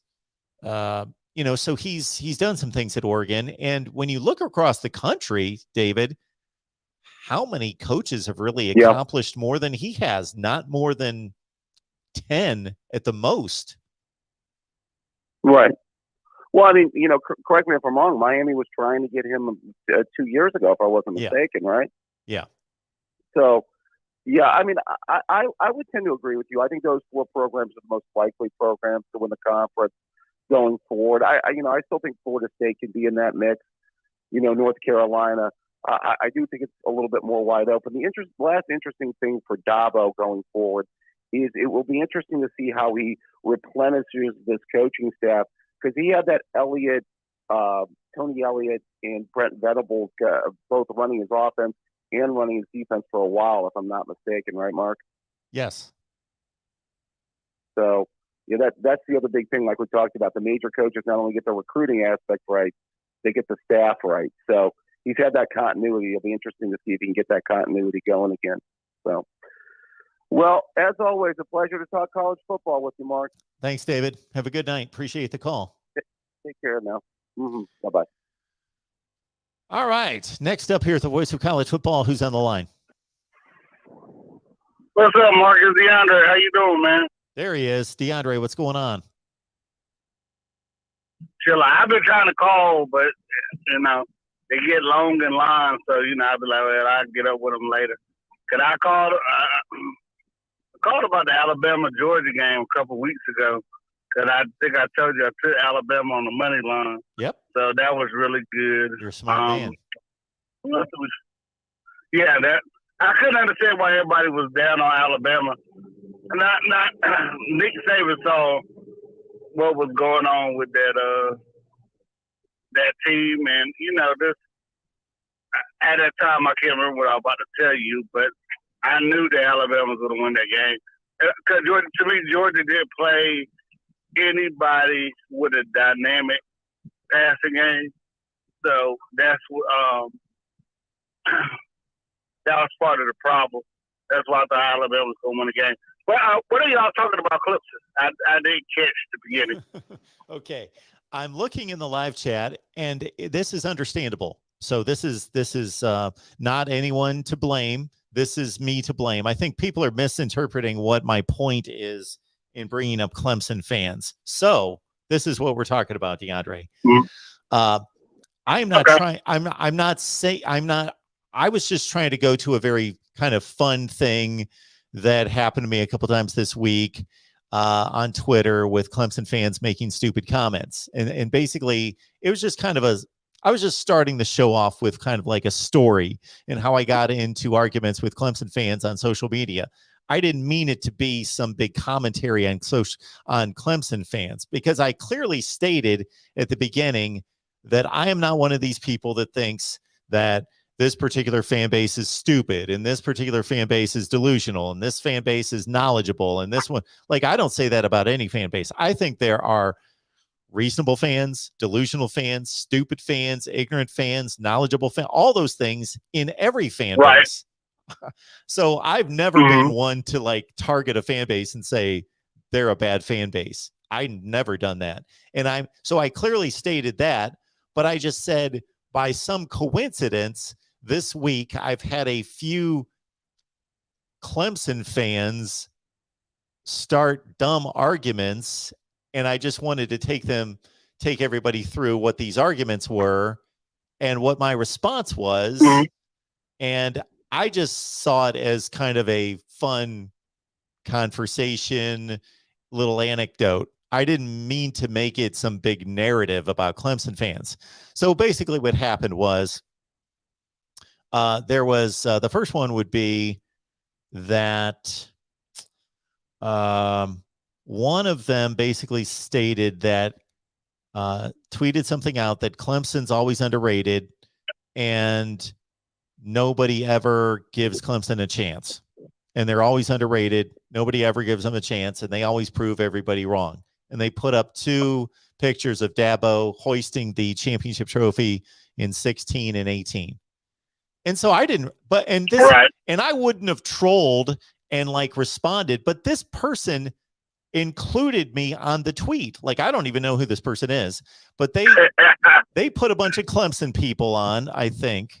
I'm almost certain, but then they included me. So they put me on it, and I didn't immediately. But that wasn't me, was it? No. It wasn't you. No, that wasn't me. Oh, okay. And I didn't immediately respond until a bunch of people like chimed in and said, yeah, everybody disrespects us and da-da-da. And all I did, DeAndre, was I didn't say that they were wrong. I just asked for evidence. You know me, when I get into a debate, I just want people to prove to me. I just want them to give me evidence. I just want facts. And so I didn't argue with them. I didn't say that they were wrong. I just said, what's your evidence? And so then I got a bunch of responses that I'm an idiot, and the person that's tweeted it originally that that you know what I'm talking about. Don't pretend that you don't know what I'm talking about. And I'm like, I don't know what you're talking about. I want some evidence. What are you talking about? So then, again, all I got were a bunch of emotional replies. And so then I just stated Clemson has been ranked in the AP preseason top 5 7 years in a row. How is that being underrated? And I didn't get a reasonable response. I got a bunch of, you're an idiot. So then somebody chimed in and said something about ESPN always disrespects. So they pointed out, they went directly to ESPN. And again, I wasn't saying that they were wrong. I was just basically saying, what are you talking about? Like, I don't know what you're talking about. ESPN disrespects Clemson. They just said, oh, well, ESPN always disrespects us and never says that we're going to do anything or win anything. And I said, I guarantee that if you look at David Pollack and Kirk Herbstreit in particular, because, I don't keep track of these guys, but if you look at their preseason playoff predictions, I guarantee that they pick Clemson to go to the playoffs almost every year. And so then the next thing that came out was somebody pointed out the Vegas lines and where Clemson has been predicted by Vegas during the playoffs, the playoff games, the point spreads during the playoff games. Well, this individual kind of picked and chose what they wanted, and instead of showing everything. And so then I grabbed all the playoff games and put them out there to basically say, your point doesn't make any sense because it's not true.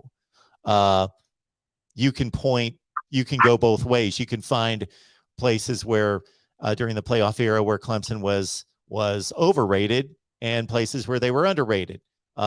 They were a touchdown favorite against Ohio State the last time they were in the playoff. They lost by 3 touchdowns. How's that being underrated?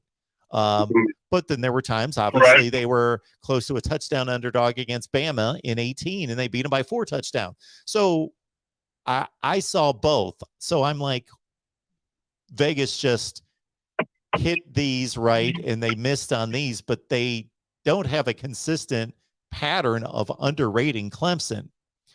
So I just thought it was a fun. I wasn't trying to prove anything. And again, I clearly stated, I'm not attacking Clemson fans. It just so happens that there was that, and I can't remember the other Clemson. There was something else with Clemson that I got reeled into that I thought was funny, and it was just something pretty similar to the other ones. And so that's all I was talking about. I will say this, and everybody knows that I've been on your show and I talk about Clemson football on my own show because I'm a huge Clemson fan. I think Clemson went on a run in like 77 when it really started getting decent, like up to the 80s, sometime in the 80s. Sure. Then they went on probation. I would think that if Clemson didn't go on probation those 3 years where they fell off, I think they would be mentioned in the same name with Miami and some of the other greats in Florida State. So I think sometimes people in my age group still think that we're back in the 80s and 90s because Florida State is also just like Clemson. They came out of nowhere. Like all of a sudden, they just started getting good. And so saying they were Miami. But because Clemson was on probation and those schools, we never continued on into what TV came big in the 90s. So, and then we struggled with Hatfield after Danny Ford got fired, and Danny Ford wouldn't change his offense to modelize it, and Danny Hatfield took us. I know Nebraska was with it with the option, but Kid Hatfield took us back to that, and we wasn't doing the same thing that Nebraska was doing. That's when TV, started getting big. You started seeing all these TVs, all these channels, all Nebraska, Miami, and Florida State on television. And you didn't see Clemson. And then in the 2000s, before Dabo took over in 2009, we were a modern team. We had Tommy Boughton. Everybody thought he was going to be like his dad, but it didn't turn out to be like that. So then you get to now, it's like, well, look at us, and we just don't think that we get the same respect. Miami could be before Cookman or what's called Central Connecticut. They use back, and we lose. I think that's where it comes from, that we don't get the same respect like those other two schools do. And nobody was ever say, don't get me wrong, Deion Sanders is the best quarterback outside of Rob Woodson to me that I ever seen play. I'm a Steelers fan, so I'm going to take Rob Woodson. But nobody would ever talk about Wolford, not Wolford, what is the name? Darnell Wolford. Or, LeVar Kirkland, like they talk about Eric Brooks. Or, you know what I'm saying? Nobody would ever mention those names. So I think that's where the Clemson underdog syndrome comes through. Like this year, I felt that Dabo made a mistake by taking on Georgia, because I said Clemson's offensive line wasn't ready, and I think I have talked to you about that. We saw the decline of Clemson coming because Clemson didn't recruit what you saw Georgia and Alabama recruit on the offensive line. The skill players were there, but they didn't recruit that area as good as those other schools did. Defensive line, linebacker, even linebacker, I felt like those two guys should have been gone. Spector and Skowski. I know he's all that love Skowski, but I think Dabo was wrong. I don't think Turner should have been playing. And, like a lot of people, I think even Jason has pointed out that a lot of people felt like, why is this guy playing? So I do think that we don't get a lot of respect, but I think Dabo looks for the underdogs, like he tries to make more Tyler Winfrows or Leggett's and stuff like that, instead of playing the guys that are blue chips sometimes. I know sometimes blue chips don't work out all the time. Patrick Sapp at Clemson, I know they don't work out all the time. Frank Latson recently. But I think that's where the underdog mind comes from, a Clemson, that we don't get a lot of respect. Because if you remember, Mark, I told people, watch out for North Carolina State. Every 3 or 4 years, they do have some good teams. They had Nick Chubb. He had what's the kid, Finley, that played Chubb. there. Yeah. Brandon Chubb. I think they had a couple offensive linemen drafted early in the draft in the first round. But is NC State really that good? Pittsburgh. Is NC State really that good? No, but they were good enough to beat Clemson this year. Whatever Georgia did to Clemson, it just lasted all the way. I think State was the third game. Then we played South Carolina State, then play NC State, and it took double overtime for us to get beat by them. But there was a lot of stuff that we saw. We had the same type of receivers the whole year. Ross, E.J. Williams, Nagata, all of them were similar receivers. What were the developmental guys like Tyler Winfrey? Sometimes, you get all these guys in there, but all these top guys in there, but then you got a whole bunch of them that do the exact same thing. Where was the diversity? Like what you saw with Rodgers and Winfrey. I think Dabo has done himself a disservice by not changing up his coaching staff. I honestly believe Dabo pushed it out the door. I'm going to be honest with you about that, because you telling me he couldn't have a better job than Virginia? Because Virginia is just like UCLA, very good academics, and hard to get people to come there because of their academics. So I think that's done a good job. I think that will push him out the door. I mean, Venables, I'm shocked that he took a head coaching job, but maybe he just want to test himself, because I just thought Brent just liked coaching, period. And, maybe Oklahoma offered him a deal that was too good. But I think Clemson needs to shake up their offense a little bit. And I'm not saying Trent Dilfer is right, but Trent Dilfer reported out. Look how terrible Trevor Lawrence's mechanics is. Now you got his quarterback coach being the head offensive coordinator. So, I mean, there's a lot of stuff I think Clemson should have looked at. I know Dabo likes to have the family atmosphere, but sometimes you got to go with what's hot. You know, maybe he should have reached out to Willie Corn. And people say, well, they got a small class. Clemson never signs big classes. They always sign 18 to 16 people. 16 people. I can't tell you the last time I remember Clemson signing 25 players. I can't tell you. I mean, go back to Trevor Lawrence recruiting class. Trevor Lawrence and was Carmen Jackson. I think Carmen Jackson and Xavier X-Man. Their class was only like 18 people. So this is not unfamiliar with them not signing classes. They just don't have that much punch to it. But also, you played a lot of freshmen this year. You played Shipley, you played Pace, who's a sophomore. Then you got Mufasa back there. And then your receivers are still set because you still got E.J. Williams, Nagata, and those Column boys still there. So where would you have played them? And then Ham seems like they found a slot receiver in him. If he's healthy, because he's fast as I don't know what. He plays baseball, so we know he can catch. He got drafted that high in the baseball draft. So you got talent there. The problem is the offensive line. And that's been Clemson's problem ever since. Like y'all said about Deshaun Watson. Deshaun Watson, that offensive line that Deshaun Watson had were seniors and juniors the time Trevor Lawrence got to him. And Deshaun had to play behind that mess, and they still look terrible. And look at what Deshaun Watson did.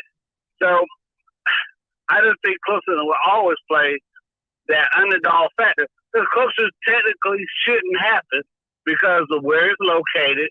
You got a small state that you're not populated. And it technically shouldn't happen. South Carolina should be doing what Clemson's doing. I know they play in the SEC, but South Carolina's budget is a lot bigger than Clemson. South Carolina makes more money than Clemson does. South Carolina get more of their in-state talent than Clemson does. Clemson had to go to Florida, Georgia, Ohio, everywhere to get talent. People want to go to South Carolina if you live in the state of South Carolina. I don't live there, but my family will tell you there are more South Carolina fans than there are Clemson fans in the state of South Carolina. Don't know why, because they always been terrible. Okay, DeAndre, it's true. I think we're going to move on from the Clemson breakdown here, but I appreciate you calling. I would say that one other thing involved would be that when you talk about disrespect for Clemson football post their outstanding seasons past 1977, part of that was being in the ACC. You know, until Florida State joined the ACC and then the other teams came aboard in 2003 and 4, the ACC was not a good conference and just didn't have the firepower. You know, and that was probably best exemplified by Georgia Tech going undefeated and having to play in a Citrus Bowl for a national championship. So, but let me ask you this, Mark. Yeah. Excuse me, Mark. Let me ask you this. But Clemson played Florida State, Penn State, Nebraska. They played all of them, Oklahoma, and beat them back in the 80s, right? Yeah. In 90s, if they didn't lose to Georgia Tech in 91, they probably would have won the national championship because they beat Illinois, who beat Colorado. Sure. So, I mean, I got you. All right, DeAndre. I appreciate the call. Yeah. You have a good night. Thanks so much.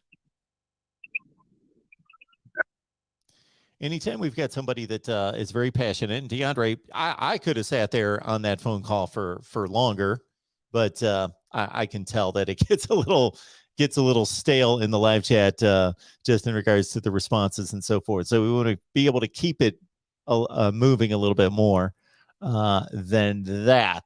Before we get to the next call, Traveling Fools, thank you so much for the super chat contribution. Appreciate that. And the question, who wins the Natty, Cincy or Michigan? Yeah. Well, your answer there would be Michigan if they are going to win a national championship, one of those two. So Traveling Fools, Cincinnati, Michigan is a national championship game. would surprise me. I would be surprised, but hey, bring it on. Bring it on. Let's have an unpredictable finish to the college football season. Let's do that. Kyle, thank you so much for that. Merry Christmas to you as well, Kyle. Kyle, this is what you need to do, because you mentioned something about sponsorship. You mentioned something about P.O. Box. Hit me up at MarkRogersTV at Gmail. MarkRogersTV at Gmail, and we will talk directly. We can email, then we can do a phone call, and we can go from there. So why don't we do that? So hopefully you're still on the line, Kyle. Hit me up at MarkRogersTV at Gmail, of which I believe I've got your, yeah. So anyway, with you being on Patreon, I can probably find you there as well. Anything else I need to hit? I don't believe so. Let's hit our next phone call here at the Voice of College Football. Who's next? Good God, that was longer than waiting at a DMV. My God. Okay. Anyway, Mark, just who will win the national championship? Who am I talking to? First of all, I always want to know who I'm talking to. Davey. Okay. My God, that was like longer than waiting at a DMV for the phone call. Anyway, who will win the national championship? Who's going to win the national championship this season? Well, I reserve those predictions for our folks on Patreon. I've got to honor them. Okay. So that would not be fair to them since they're there for my predictions. I can help you, Alabama. Okay. Secondly, with Clemson, their problem is they don't take players from the transfer portal, right? Is that their problem? Do they have a problem? Let's establish that first. They've had one season at 9-3, and prior to that, they were one of the 2 or 3 most dominant programs in college football, and may still be. It may just be a 9-3 season. So this transfer portal issue with Clemson has not caught up to them yet. That I can. I think it has, Mark. Okay. Well, we will see. I'm not saying that it has not. Yeah. I'm saying that this has yet to be proven. They're 9-3, right? But before they were 12-0, 11-1. Yeah, it's already caught up with them. And Dabo has not entered the transfer portal. He will not take any players. He's already said that. It's already caught up with him. This year it caught up with him. So it bodes fairly not well for future years. That's all I want to talk about. Okay.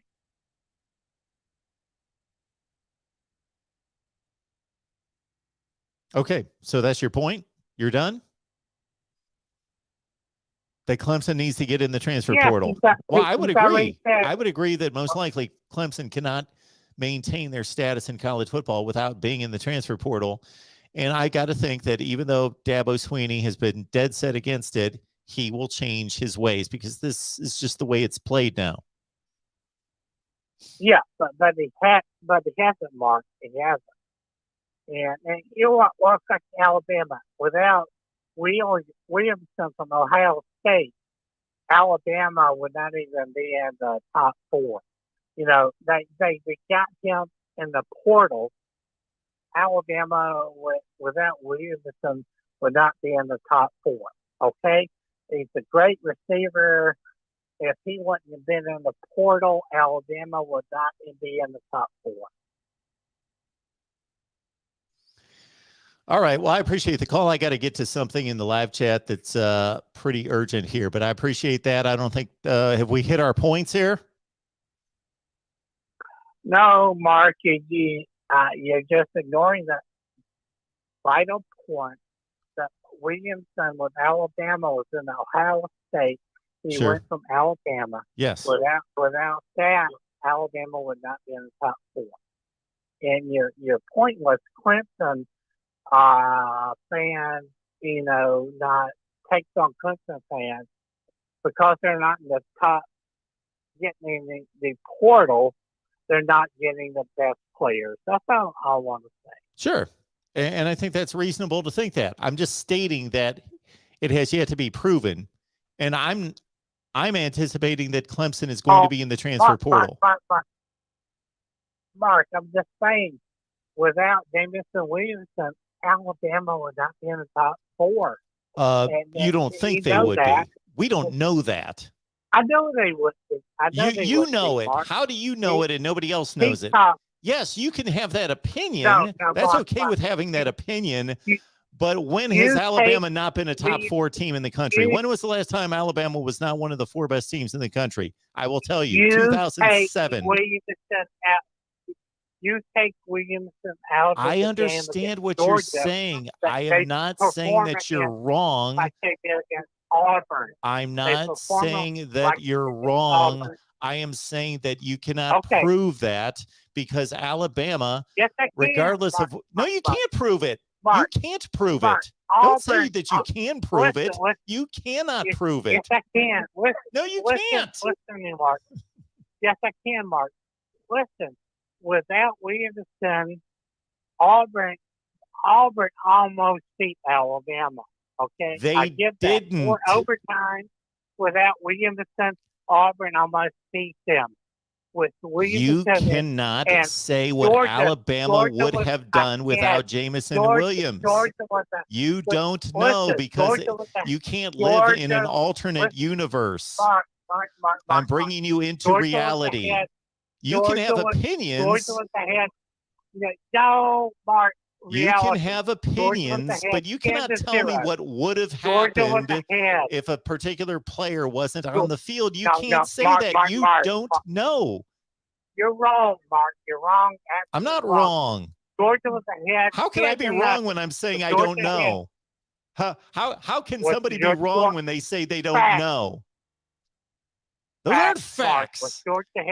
Do you know what facts are versus opinion? Was Georgia had 10-0? Was Georgia had 10-0? Yeah. They were ahead 10-0. Williamson caught a bomb. Williamson caught a bomb, right? And Williamson changed that game. That's all I'm saying, Mark. Transfer portal, Williamson made a big difference. Yes, he made a big difference. There's no question about that. But you cannot tell me that Alabama would not be in the playoff without him. You cannot tell me that they don't have. They have a sideline full of 4 and 5 star. Listen to me. They have a sideline full of 4 and 5 stars. Ja'Cory Brooks caught 5 passes this year, completely non-existent. 5. Listen, would you be quiet for 3 seconds to let me finish my point? If you're not going to let me talk, then okay. There's one rule on this show. Shut the hell up when you're done making a point so I can make a counterpoint. And then if I ask you to do that like 5 times and you continue to not shut up, then I'm just going to I'm going to cut you off because you were obviously being rude and not listening. Shut up. I shut up for a long time to listen to a lot of people ramble and say stupid things. So when I say you've made your point, I'm making a point, and you continue to just ramble on forever and will not shut up, then I have no choice than to shut you up. How is that not understandable? That almost proves that that person is that dense in the head that they cannot get it across that I understand your point. Jamison Williams is amazing. And yes, I totally get if God would come down right this second and say, if Jamison Williams did not play for Alabama this year, they would have gone 8-4. I'd say, yes, sir. I totally get that. But you cannot say that for sure. We've seen Alabama miss players for the last 13 years and replace them with other players. And when have they not been one of the 4 best teams in the country? Even in 2019, when they technically finished 8th in the country, we all know they were one of the 4 best teams in the country. They've been one of the 4 best teams in the country every year since 2008. So all I'm stating, I'm not stating that they would not have been, but I'm stating that we don't know. We don't know. Yes, and he brought up the Auburn game. Yes, who caught the touchdown that forced overtime that led to an Alabama win? Ja'Cory Brooks. He was the #1 rated receiver in the country coming out of high school. And Alabama didn't need him this year, so he caught 5 passes. But look what happened when he was called upon. He reeled in a remarkable catch in the clutch in the Iron Bowl to save the game. Alabama's got a room of wide receivers led by John Mechie, who's now out. But at the time, we're talking about the season. I'm not saying that any one of them would have been as good as Jameson Williams. I'm saying that collectively, it would not have surprised me at all, removing Jameson Williams, that Alabama would still be in the playoff. They would still be one of the 4 best teams in the country. It also wouldn't surprise me that if Jameson Williams could be removed from the team, that they would have gone 9-3, 10-2. And he did make a difference to that extent to win those games. What I am trying to get through to the gentleman on the line who would not allow me to get one word in, that's why I had to finally cut him off, is I'm saying we don't know. Don't tell me that certain things are facts when they're not facts. If you don't know what a fact is, don't spew out a bunch of opinion and call it facts. Those aren't facts. That's opinion. People call all the time and ask me for my opinion. I'll give you my opinion on all sorts of things, but I won't promote it as being fact. It's not fact. You can ask me who the best quarterback is, who the best running back is, who the best team was 5 years ago, and I'll tell you, I won't say, that's a fact. It's not a fact. We don't know. Especially when we're talking about Alabama, who has proven to be one of the 4 best teams for 13 years in a row. And worse than all that is you have ranted on forever. We get your point. Shut up. That individual needs to listen to that phone call. Listen to the phone call. And regardless of what you still think about your facts, which are not facts,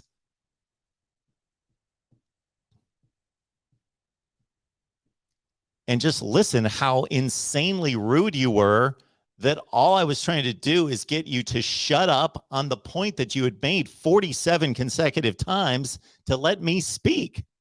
And you wouldn't. You wouldn't even listen long enough when I'm begging you to shut up. Good Lord. Okay. Michael's saying, Mark, you need to do something about the chat. So when I finally caught up to, there's obviously some troll out there, some disgusting moron that has probably like 50 horrible accounts because I blocked them over and over, and they just have a different version of whatever, and they might still be in there. They might come back with another. So I like when somebody said do something about that, and I caught up to those comments to see what was going on, and I saw a bunch of inappropriate stuff, so I blocked them. And then they came back, and you could tell by the way they worded their handle that they've got they could create another Gmail account as we're speaking. And so they came back with, and it was pretty obvious, same person. So I blocked him again and had to block him again. So yes, I was doing something about it as soon as I saw it.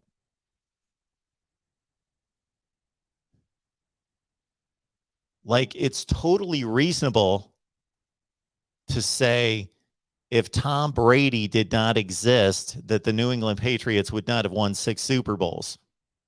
Absolutely. But it's not a fact. It's not a fact. All right. Welcome into the Voice of College Football. Who's on the line? Hey, Mark, it's Michael. How you doing, sir? Hey, Michael. I'm doing well. I apologize to everyone Yeah. that you had to put up with crazy individual in the chat, but I don't know if you could tell that I kept blocking them and they were just coming back with some other account. Yeah. Anyway, I don't know if we drink, but is there sometimes where people like that last caller make you want to go drink sometimes? Is there a few adult beverages? Oh, well, sure. I don't think that was the case with that individual, and I apologize that I didn't even get his name, because I could tell from his voice that he's a frequent caller and he's a loyal viewer, but he didn't even listen to me long enough when I asked him, please give me your name because I want to know who I'm talking to. He just kept going, and I didn't even hear that. So anyway, I heard his name. I heard his name, but I didn't. Anyway, okay, I didn't. I was wondering. Yeah, you was talking about how you guys will do stuff like that. But are you going to what do you think is going to happen with the Purdue Tennessee game next week in Nashville? Purdue Tennessee. Well, I think it's going to be entertaining. I think so. We've got no Karlaftis or Bell, correct? No. Okay. No, and I think there's a couple players from Tennessee that's not going to be playing either. Oh, okay. Well, I need to look into that. But from what I heard, I could be wrong though. So I think that it's going to be one of the games that I really want to see. I think that you've got a deep enough receiving core to make up for David Bell. Not that anybody's as good as he is, but I do think you're extremely deep there with Dylan Wright and others.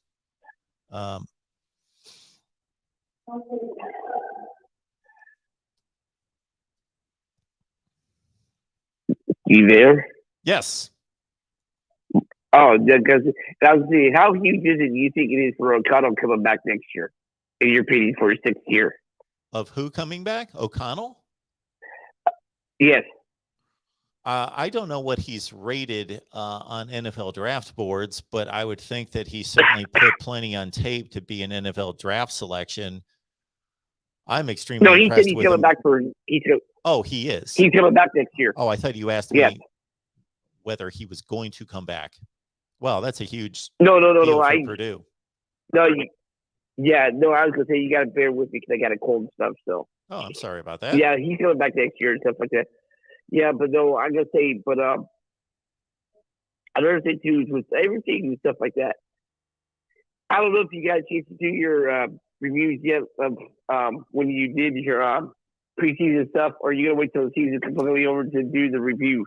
Well, I thought about that because we have gotten to the point in the season where I could go through and compare everything because all the regular season and the conference championship games are over. So when I get a chance, I don't know if that's going to be in the next couple of weeks or it's going to be after the entire season. I will definitely do that, compare my predictions to, and people can laugh where I totally missed on some teams like Michigan State comes to mind, and other ones I didn't. Purdue. So we'll see. Purdue. Yeah. What was I off? I was off by 2 games, right? What did I say, 6 and 6? I think you had Purdue 5 and 7. Well, I go 5 and 7. Yeah, I would say that's off then. 5 and 7, 8 and 4. All right, now I will say I can't remember his last name, but the quarterback for Cincinnati, Desmond. I can't think of his last name right now. Ritter. Ritter. How good do you think he would be if he was like with Alabama and stuff like that? And also, do you think it would be a game for maybe 3 quarters and then Alabama just takes over, or do you think it'll just be a bloodbath from the get-go? Because I'm thinking it's going to be a good game until the 4th quarter. That's when Cincinnati will eventually wear down. Yeah, so you're asking me how good he would be with Alabama? Yeah, I mean, because he's talented and stuff like that. I guess he just didn't get a look and stuff too. So he would be the same player he is right now, but he would have benefited from having superior talent around him. But he'd be playing more difficult opponents. Mm-hmm. And I was to say, do you think he has? Well, I don't know if he's done it yet, but do you think he'll be a mid-round NFL selection? Is Desmond Ritter an NFL quarterback? Yeah. Well, there's certainly a lot worse college quarterbacks playing in the NFL today. So I probably, based on his style, would have told you 6, 7, 8 years ago when there was a certain mindset about NFL quarterbacking that he was not an NFL quarterback, but that's all changed. So the college game, just look at Lamar Jackson in particular. Look at Lamar Jackson's backup is Tyler Huntley from Utah, who people did not peg as being some great NFL quarterback, but he's a good quarterback in the NFL. So I certainly think Desmond Ridder, I don't know what his measurables are in regards to his height and weight, but yeah, I would expect him to be earning money in the NFL.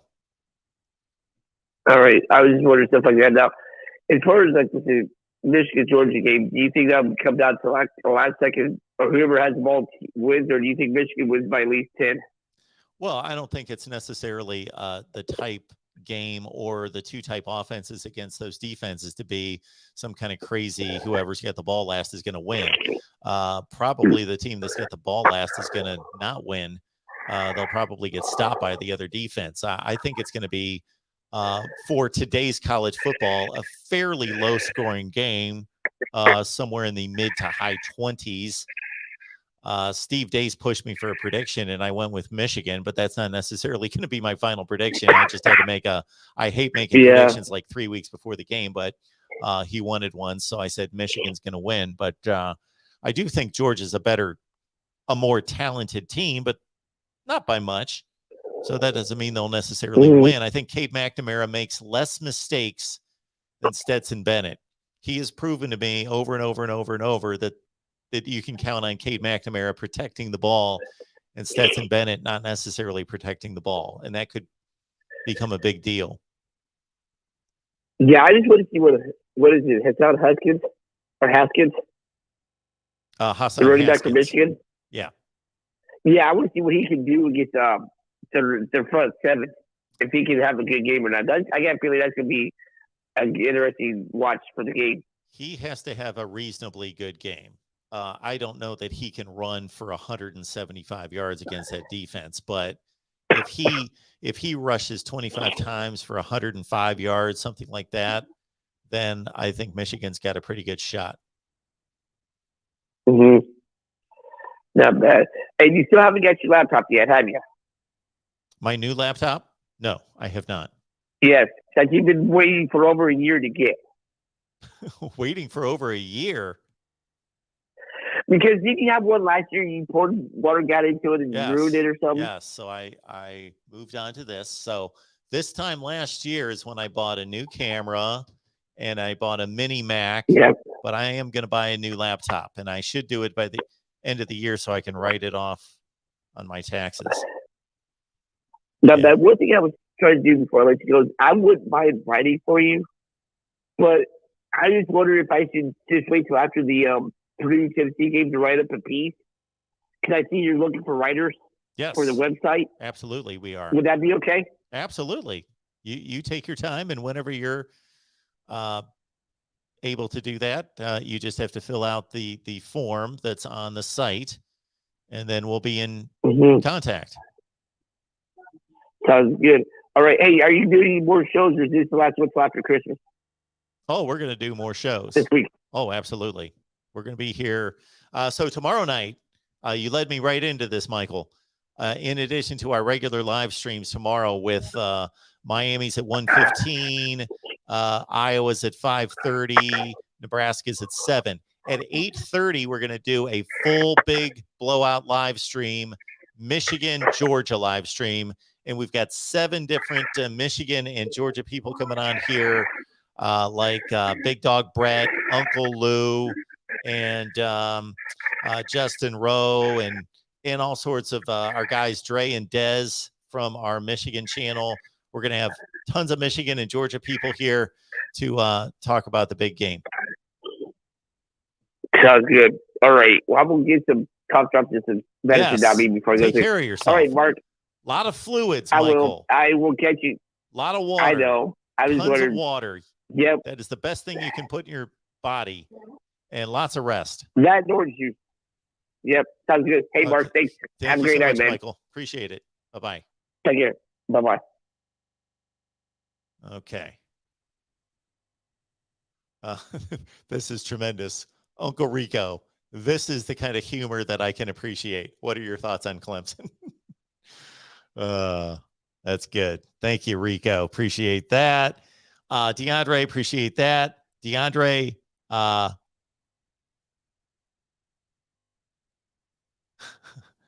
okay. Hang on, DeAndre. Why do some people get 5 minutes and other people?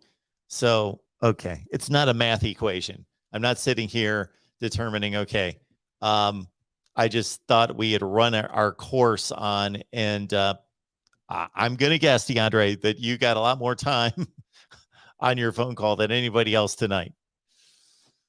So I guess I will never please anyone. And it's just like any other show. Can't please everyone on how long the calls are going to last, because they last way too long for most people. For I don't know about most people, for tons of people in the live chat, they're like, Mark, get these people off here. Keep it going. Keep it going. Keep it going.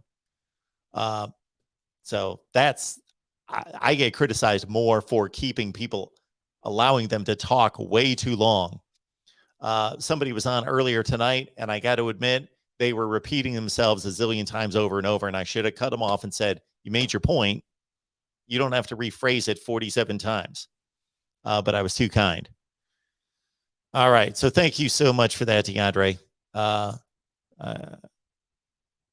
I don't think I need to apologize for how long I let people talk. I think I let people talk way, in some instances, way too much, and in most instances, plenty. Coming in here with our guy, Richard Maltby. Thank you so much. I appreciate this super chat. Thank you for being here, Richard. The voice of college football is amazing. I love the call-ins for so many different reasons. This is the best. Thank you for that, Richard. I do love the call-in shows as well. This is my favorite part of what we do here, is taking your calls directly. It's sometimes, every so often, it's not very often, it becomes the most aggravating, but that's totally outweighed by all the great phone calls. But I would like people to actually watch the content that I produce for the videos. Maybe I should just do a call-in show all the time and scrap ever producing any more videos. If I could make the rounds to all the 25 team channels and just do call-in shows, as long as I can watch football and keep up with what's going on, then I guess that's the answer right there. All right, let's go to our next call right here at the Voice of College Football. Who's on the line?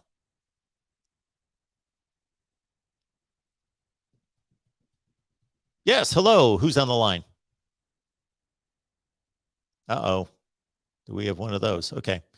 We will move forward. Welcome into the Voice of College Football. Who's on the line? Hey, it's Alex from Boone, North Carolina. Hey, how you doing? I'm doing good. How about you? I am good. I appreciate you calling. What's going on? Yep. Pretty much, I actually just tuned in when that one guy wouldn't shut up, and I just wanted to say you handled it pretty well. As good as you could have. Well, thank you. Anyways, I wanted to talk about J.J. McCarthy and Cade McNamara and the dual system they got running, and how, as a Michigan fan, it kind of makes me nervous, because if you watch the Michigan State game, it basically lost us that game. After J.J. McCarthy fumbled, I don't know why Gaddis put him back in. Yeah. Next play, he gets back and he fumbles again, and that's probably, if you don't look at the terrible calls, that's what lost us that game. So what is your opinion on, swapping out the hot hand and, bringing on JJ, which, can ruin the snap with the center and all that? Do you think it's smart, or should we just stick with Cade? I mean, so one thing I've never been able to determine, because I've heard both sides of this, is that in that Michigan State game, whether the second time that McCarthy was in there and fumbled, whether he had to be in there because McNamara was in the tent. I've heard both sides of this. I've heard people claim that Cade McNamara was in the tent and McCarthy had to be out there, and other people say that that's not true. So that I've not been able to get to the bottom of. I think you're running a risk. They're running a calculated risk that there is a certain package of plays that JJ McCarthy runs well and brings a dynamic, especially with his legs, that Cade McNamara does not. And I think there's also, unfortunately, I'm just speculating, an element of this that Jim Harbaugh is keeping JJ McCarthy satisfied, keeping him appeased by allowing him to play. I agree. Which Yeah. I would saw hope your, I would hope would not be part of it, but it probably is. Yeah, I think it is too, because I saw your video on your Michigan channel about how, someone's probably going to have to go after this year, because you can't have two cooks in the kitchen. And I think Cade has really proven himself, and as has JJ. So I don't know. But yeah, if you were to choose one for next year,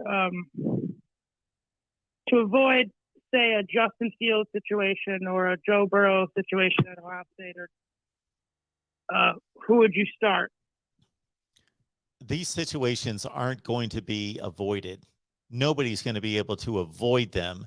They can be managed better than other situations, but they're not going to be avoided. So if you're a top-notch college football program, you need to recruit and sign more than just one really good quarterback. So unfortunately, this is just going to happen everywhere all the time. But there's going to be situations where coaches are going to make the wrong decision. They're going to choose the wrong quarterback. They're going to mismanage it, and they're going to make it worse. And there's going to be other places where they're going to choose the right guy, and they will include the second and third string quarterbacks in such a way that keep them interested and involved and hopeful that they'll get a shot. So they'll keep it managed well. But there are going to be, at a place like Ohio State that's going to have 3 or 4 really good quarterbacks, they could be starting at other places in the room, then they're going to lose quarterbacks.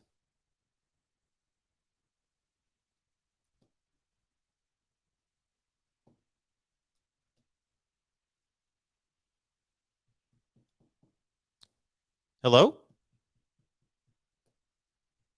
Okay. I believe that's it for that gentleman, but I appreciate the phone call and the comments on the Michigan quarterback situation. That conversation went where they had, and I don't care if people call in and they've got questions, or if they call in and they just want to make their own statements. They don't need to ask me anything. I don't need to respond. If they just want to make statements and just want to call in and say, here are a bunch of my statements. Okay. Are you done? Okay. So this is my favorite comment of the night here. And so I am, I don't like the way the phone call went with Dave, and Dave's an extremely good guy that supports and is here, I believe, quite a bit of the time.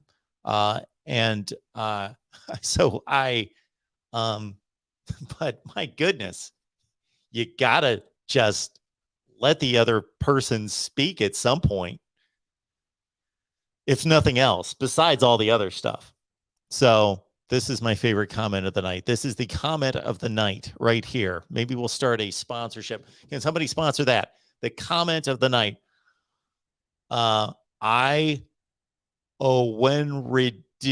Mark. Comment of the night. Coming in from Dave E., Alabama fan. Mark.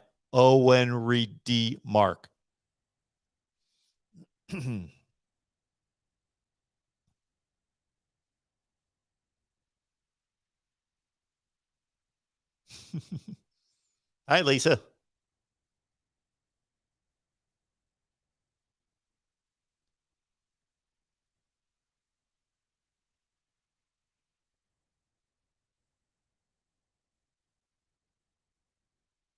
Oh, my word. So Christopher here, please don't have a complex. If anything, don't have a complex. I don't hate anyone. There is not an individual on the planet that I hate. I'm sure if somebody did some unthinkable thing to one of my children or something, then that person I would hate. But no, over football discussions, I don't.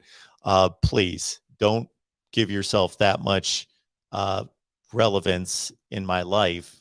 Hopefully you don't hate me. Maybe you do, but that's your business. I can't help that. But no, I don't hate anyone. All right. Welcome into the voice of college football. Who's on the line?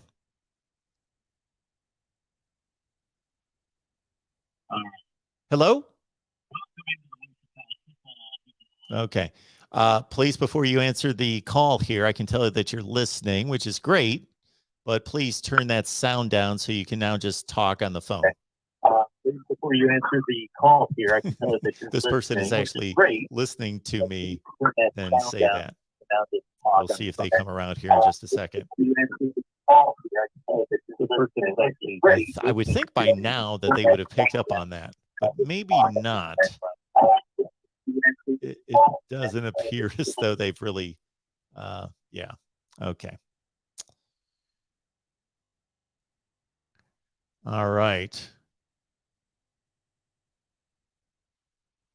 What do we have?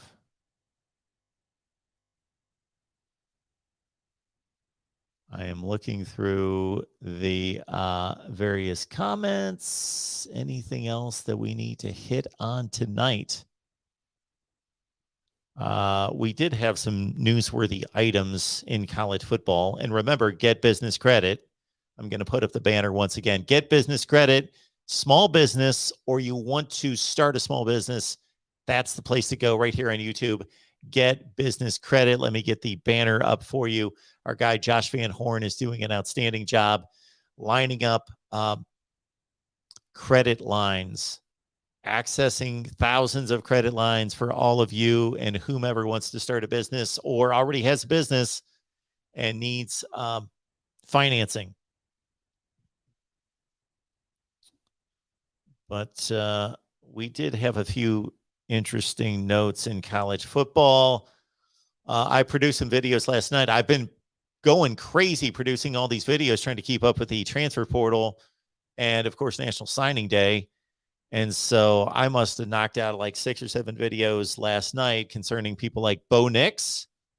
So that video is posted on the Oregon channel, the Auburn channel, and the SEC channel about Bo Nix going to Auburn and my thoughts about Bo Nix and his performance at Auburn and a bunch of other players like that. Our day tomorrow is going to be packed. So I've got records on Florida, UCF, USC, Clemson, and maybe some others I'm forgetting. So again, UCF, Clemson, Florida, USC records tomorrow.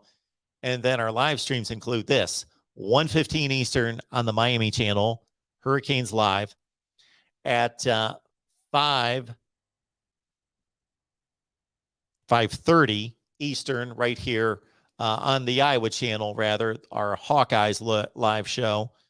And then the Nebraska live show on the Nebraska channel at 7 Eastern. And then all back here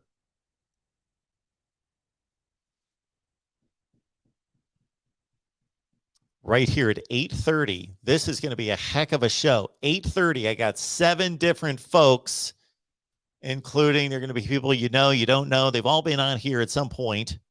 Our guy Tyler, who does the Georgia postgame show, Big Dog Brett, Uncle Lou's going to be here, Savannah, Lee Richardson. We've got Justin Rowe, we got Dez, we got Dre from our Michigan channel, all talking Michigan, Georgia. I'm just going to shut up and let them talk Michigan, Georgia. Dave, thank you for that. This is my second favorite comment of the night. Mark lost. There probably should have been at least another dozen explanation points there, but I don't care. All right. So, I don't care either. It had nothing to do with, you can't win or lose an argument when there are no facts involved. But anyway, I wasn't going to declare a winner or a loser. I think basically, Dave, when it came right down to it, we both lost that argument because the conversation was just an utter failure of me trying to get you to stop yelling. So I was yelling to get you to stop yelling. Yes, Christopher, I'm a bully. That's what I do here all the time, is bully people. Yes. Yes, there it is. Thank you, Chris.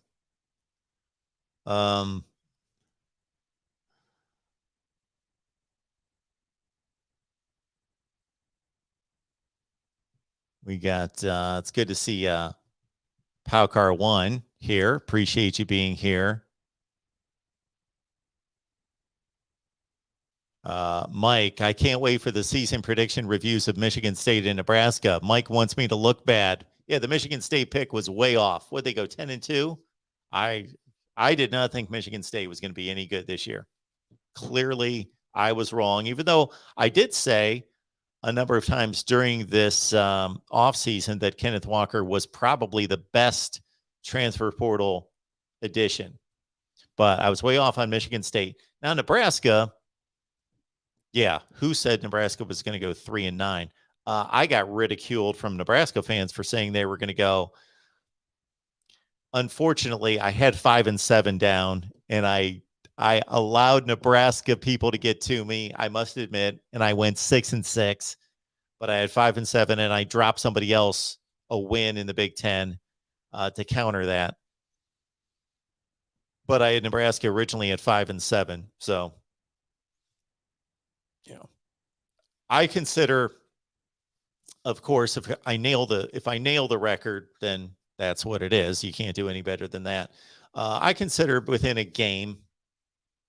So I'm gonna take credit for anything where I nailed it or came within a game.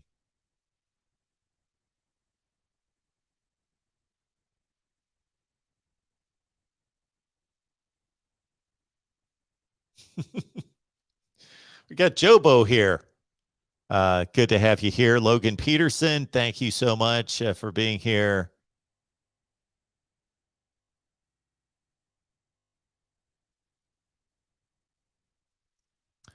This is the first time I've seen William. I'm going to go back and I'm going to uncover a longtime tradition here at the Voice of College Football that we have not done for quite some time. But this is the first time that I've seen William here, and hopefully he's here to hear this because he left this statement about 20 minutes ago. But welcome to the Voice of College Football. William, we see that you root for Alabama. Would love to know how long you've been watching the channel.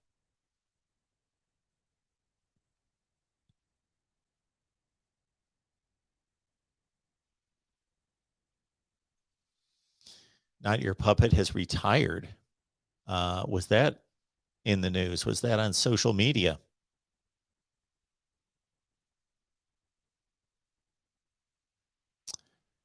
All right. Anything else? Kyle, thank you so much for that. We are doing just fine. We are doing well. We are doing well. Dave, we're going to do a redo on your conversation. We're going to do a redo on the conversation. Even though I think I clearly understood it, I just disagreed with it. And that's not even accurate. I didn't disagree with it. I just told you that I can't agree that it's a fact. It's not a fact. I was just saying you might be right. You probably are right. I'm just saying you can't say that for sure. That's all I was saying.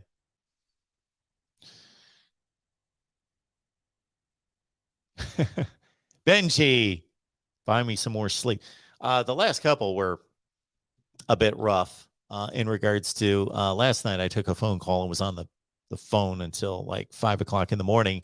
And then I did not have my Georgia Michigan, which my Georgia-Michigan preview with all the statistics and numbers that I lined up. I hope that you guys watched that, because I finished up this phone call at like 4:15, 4:30 in the morning. And then I thought, man, I got to crank out this Michigan video, Michigan-Georgia matchup video. And I got that out for like 5. So I cranked it out, got it out there, got myself to bed by 6 o'clock. And I felt horrible because I was, my most important task today was going with my son to his home inspection. My son is buying his first house. And I went to his home inspection. And so, unfortunately, because I was up all night and then never had breakfast, it was like 4 o'clock in the afternoon by the time I got home. And I realized, why do I feel like crap? Oh, I haven't eaten anything. And so I did, and I got a little rest, and there we go.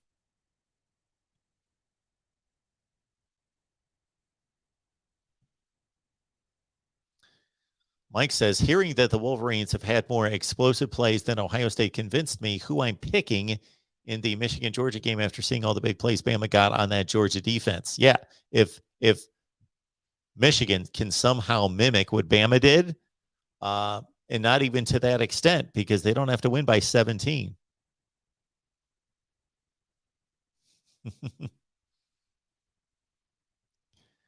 Felipe, Mark, thanks for always having the Florida State helmet always in the background. There it is, huh? Poor Washington. Do we have any Washington fans out there? The only reason I have this Washington helmet is the start of the helmets was during the 2016 playoffs. And so I purchased Alabama, Ohio State, Clemson, Washington, because those 4 teams were in the playoffs. And here's my Washington helmet. And I don't even know, out of 33,000 subscribers here, whether there is one Washington fan out there. Do you exist anywhere? Husky fans, anywhere?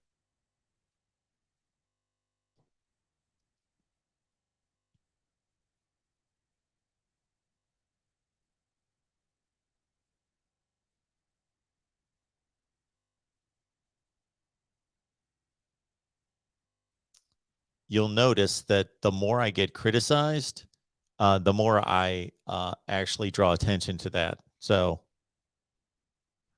I don't know if that really backs up what you're stating there, because I don't mind.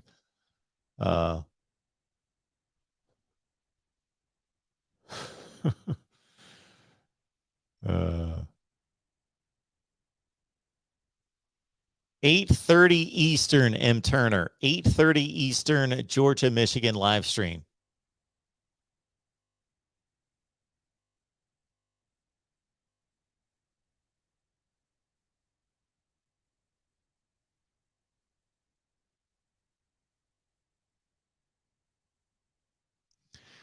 John, you're hitting on the dilemma right there, because I want this to be a conversation with everyone where, so Feinbaum, does anybody really get a point across there? Because basically they're just trying to rapid fire get through calls. And so people just call in and say, man, Paul, that Georgia-Alabama game is going to be something else. What do you think? And then he says, yeah, it's going to be quite a game. Georgia's got the number 1 defense and Bryce Young's spectacular. Then he click and they're on to the next one. It's like, what did that even mean? And some of the calls are longer than that. So he does give people some time for it being a national show with a few more callers possibly than what we have here. But I want it to be where people can talk and we can have meaningful, fairly deep conversations about college football. But then I need to be good about estimating, okay, are people interested in this? And also, is this person repeating themselves? Because we all tend to do that. I do it too. So it's not like I'm not criticizing any of the callers, because I do the same thing. Do I ramble on and talk about, hopefully I don't do it on here very much, but in real life, do I start talking about something and repeat myself? Yeah, but that's not really good for a call-in show. All right, we do have somebody calling in here at the Voice of College Football. It might be one of the earlier callers who was not able to respond. Welcome into the Voice of College Football. Who's on the line? Something into the voice of college football. Hey, Mark, I want to apologize. All right, Dave. I appreciate that you're calling back because I would like to apologize as well. And so you go right ahead. Yes, I mean, we were just talking about J-Mo, right? And just we were just talking about J-Mo. Hey, Dave, would you please turn down the sound in the background because I think that's confusing you or it's just causing you to. It's off, Mark. Okay. It's off, Mark. Okay. I mean, I thought we were just engaging in a talk with J-Mo and Alabama without J-Mo. And I think it just got out of hand. And I apologize for that. And don't ban me. Don't. Oh, I'm not going to ban. There's only two ways I would ban anyone, Dave. I would ban somebody if they were talking crazy, like political theories and, bringing up gender and race and that sort of stuff that we cannot certainly touch on, or if they were spewing profanities constantly. Absolutely. Right. And I don't those two, and maybe I talked over you, you maybe talked over me. But all I want to say is Alabama J-Mo would not be the same team. And also, without Bryce, Alabama would not be the same team. That's all I was trying to convey. Nothing more, nothing less. Okay? And if there's a lot more than that, I apologize. Oh, absolutely. You don't need to apologize anymore. I apologize as well. The point I was trying to make is, and I didn't clarify this correctly or effectively, I'm not disagreeing with you. That's what I think you missed. I'm not disagreeing with you. I would say the same thing, that Jameson Williams was an incredible addition to this team and provided something on offense in the wide receiver room, especially after they lost those 2 first-round picks, that was brought a dynamic to their offense that they wouldn't have had otherwise. I totally agree with everything you said. The only thing I did not agree with was that that's not a fact, that they would have lost games without him. I'm just stating, in my opinion, you cannot state that as a fact because we don't know what would have happened without him. That's the only point I was making. But I agree with you. He's phenomenal. It's probably a fact, I shouldn't say a fact, more probable than less that without J-Mo and Mitchie, Alabama would have lost that game. I'm sorry, Dave. I wasn't able to clearly get that. What was your point? Without Mitchie, yeah, and J-Mo, Alabama probably would have lost that game. Sure, I agree with that. They did not. Okay. They had every opportunity in the world to lose to Auburn. They should have lost to Auburn. Auburn should have. Right. If the running back, if Tank Bixby doesn't run the ball out of bounds, Auburn wins the game. Absolutely. And they could have lost to LSU. Right. They could have lost to Arkansas. That's a fact. And Auburn should have went for 2, on the first overtime, maybe, right? And because they had nothing to lose. But again, I apologize. If I went out of bounds, I apologize. Dave, if you don't want me to ever call again, I won't. No. I want you to call. I am glad that you called back, and please don't apologize anymore because you apologized and I apologized and we both accepted our apologies. So no reason to apologize anymore. So thank you so much for calling back. Okay. That was a very. I just thought we were engaged in a football conversation, and I appreciate your channel. Great channel. It allows for for a call-in to talk about football. Football is great, especially in these bad times of COVID. And I appreciate your channel, Mark. And I may not call in again because, I just feel like,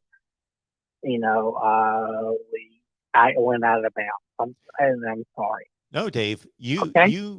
I would like for you to call if you have something to say and want to call, because I hope that this phone call that you made. So first of all, this shows that you're an upstanding individual that and a first-rate guy that would call back. And I was hoping that you were calling back.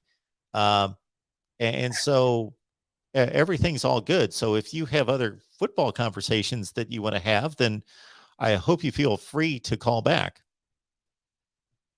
Okay, Mark. Yeah, man, you got to talk, not shout. I mean, it's one of the few I go to. I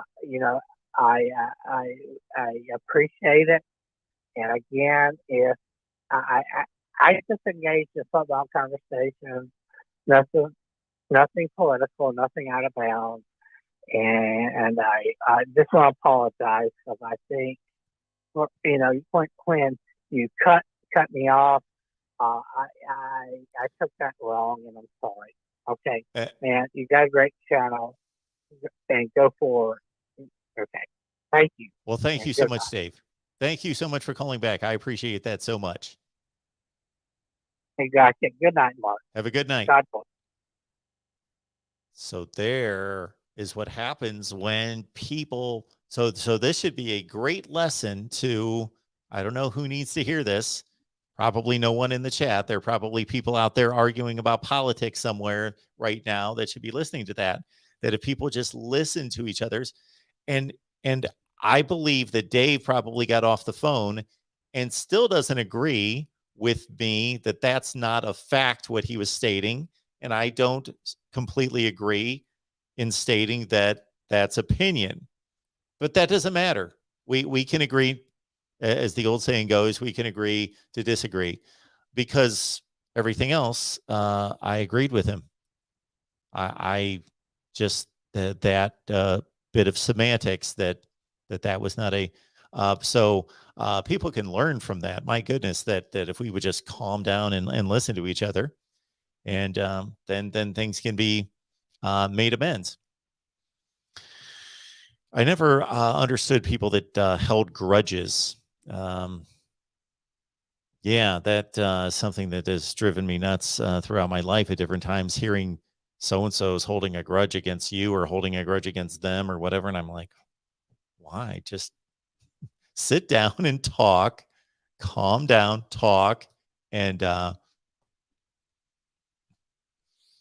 unfortunately on social media, of course, people get revved up, and then there's no like here, at least Dave and I could talk directly to each other. It would be so much better if we were in person. Then you really have the opportunity to be like, okay, this person's not a bad person. We just disagree. Let's sit down and just decide what we disagree on, and say, it's okay. We've said our piece. We spoke our piece. That's that. But we agree on all this other stuff. So great. And it's only a football conversation. So who cares? But unfortunately, over social media, then there's not that opportunity, and everybody stays mad and keeps to their. I made, and this may not be true, but I believe it is. I made the point a few weeks ago about something not related to football on social media, related to something else that's near and dear to my heart. That basically, I've come to the conclusion that most people, or a large segment of the population, would rather hold on to whatever they believe, even if it's been disproven, because they don't want to be wrong. They want to hold on to whatever they've believed for all this time, even though the facts are incorrect. They would rather not know the truth and hold on to their little petty debate or their little petty item than know the real truth. And I stated, I hope I'm not like that. I hope that I would always be like, I'd rather know the truth than hold on to something that I've always believed that, okay, this is the way things are, and it's always got to be this way, even if it's wrong, if it's a wrong narrative. And there's a particular subject that, again, is near and dear to my heart, that I have found tons of people on YouTube and online in general that have been given an enlightenment. And it's so fun to see that, okay, this person their whole life has been told a lie, but they are willing and they are open enough to say, oh, I've now been presented with all the facts, and I know that I was shoved a bunch of garbage down my throat my whole life, but they're open not to like hold on to that and say, well, no, they're open to say, I was wrong. All right. Good stuff here. Kyle, we're good with the glasses. I'm going to be able to take care of those. We'll take care of the glasses. And thank you for a couple super chats coming in. Let me grab those because I never want to miss those. Uncle Rico, thank you for the warning. I appreciate that. Thank you so much, Uncle Rico. Maybe Uncle Rico could call sometime. Uncle Rico has never called, but thank you so much for the contribution. And actually, it was a great thing that Dave was on the phone again. So, Dave, what we're going to take away from this night is not the first conversation. We're going to take away the second conversation.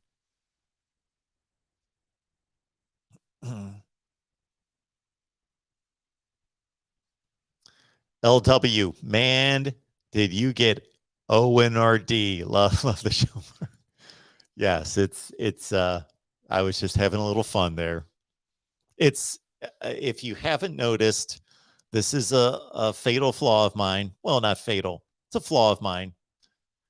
I do like to be extremely dry and sarcastic at times. Some people enjoy that. Some people it irritates. Depends on your perspective.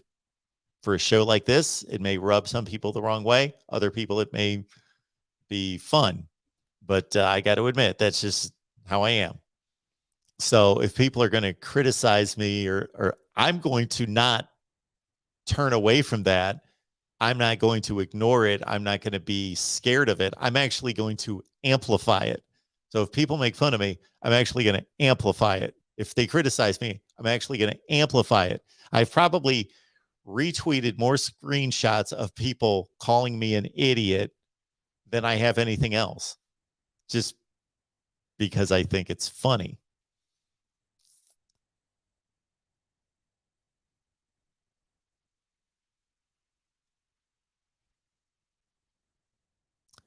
So unfortunately, this is kind of a sad matter. And I'm being serious about this, that somebody believes that I hate them. And then when I clearly state that I don't hate them, I cannot be any more sincere about this. I don't even know enough about you. Christopher, first of all, I don't hate anyone in the world. I don't. I did state earlier that if somebody did something against my kids, that would be my my first push button on hate. But I don't believe in hate. I believe it exists. I don't believe that it's a productive or it's a, I'm a Bible believing person. So you don't believe in hate.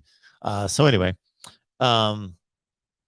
so that's that.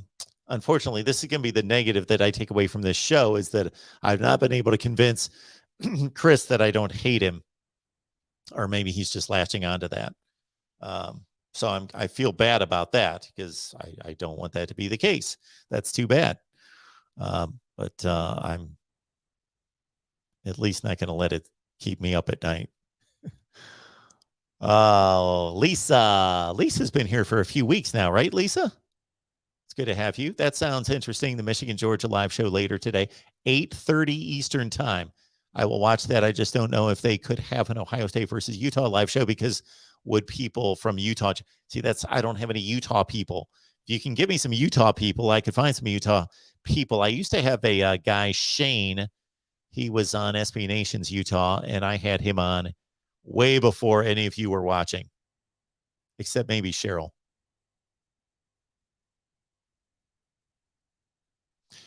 You know what's really bad, and I know, Dave, what your perspective was, and this was before the second phone call that you were telling me to take your call, be a man. I'm not even smart enough to recognize people's phone call. Like, I don't remember anybody's phone numbers. I have no idea. The only one I come close to knowing their phone number is David Greenshield because I know the Columbus area code. So I have a feeling it's David when I see, although there are quite a few other Ohio State people calling from the Columbus area zip area code. But I'm not smart enough to try to, nor do I try to remember anyone's number to avoid anybody's call. I just take them right in order. I am too simple sometimes for my own good. I'm not a manipulative kind of person. So I just take the phone calls in order, whatever they are. I'm not like, ooh, I don't want to talk to them. I don't want to talk to them. Okay, I'm going to click on that. I don't know what the phone numbers are. I have no idea.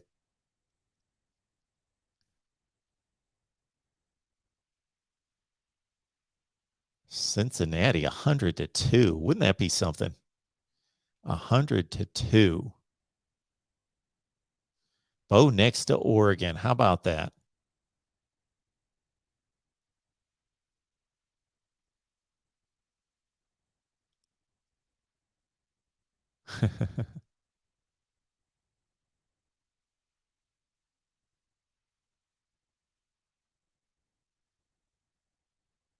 Oh man, we've got another call coming in. So also keep in mind that if I don't keep checking the call-in line, that sometimes I let people wait probably a little too long.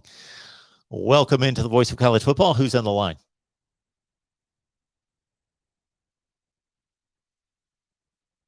Hello?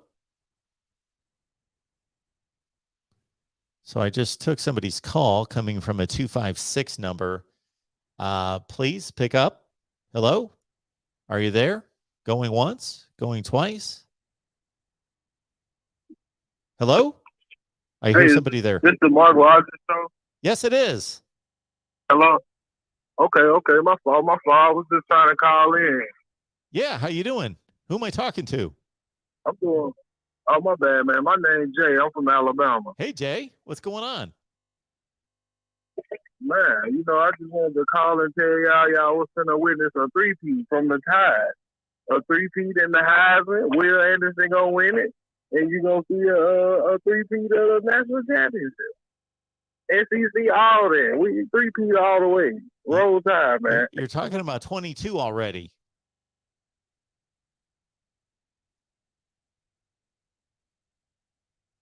Hey, man, you still there? Hello? Okay. Yeah, that's all I wanted to say. Three-peat.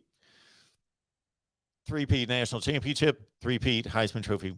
And he may be accurate on that. I would just advise him myself just to enjoy this run, enjoy the Heisman that was just won by Bryce Young and the national championship that is going to take two wins to get to the repeat, let alone the three-peat. So, but if you're an Alabama fan, I get that. You can be that entitled. You can be that you can take those kind of assumptions. I get it.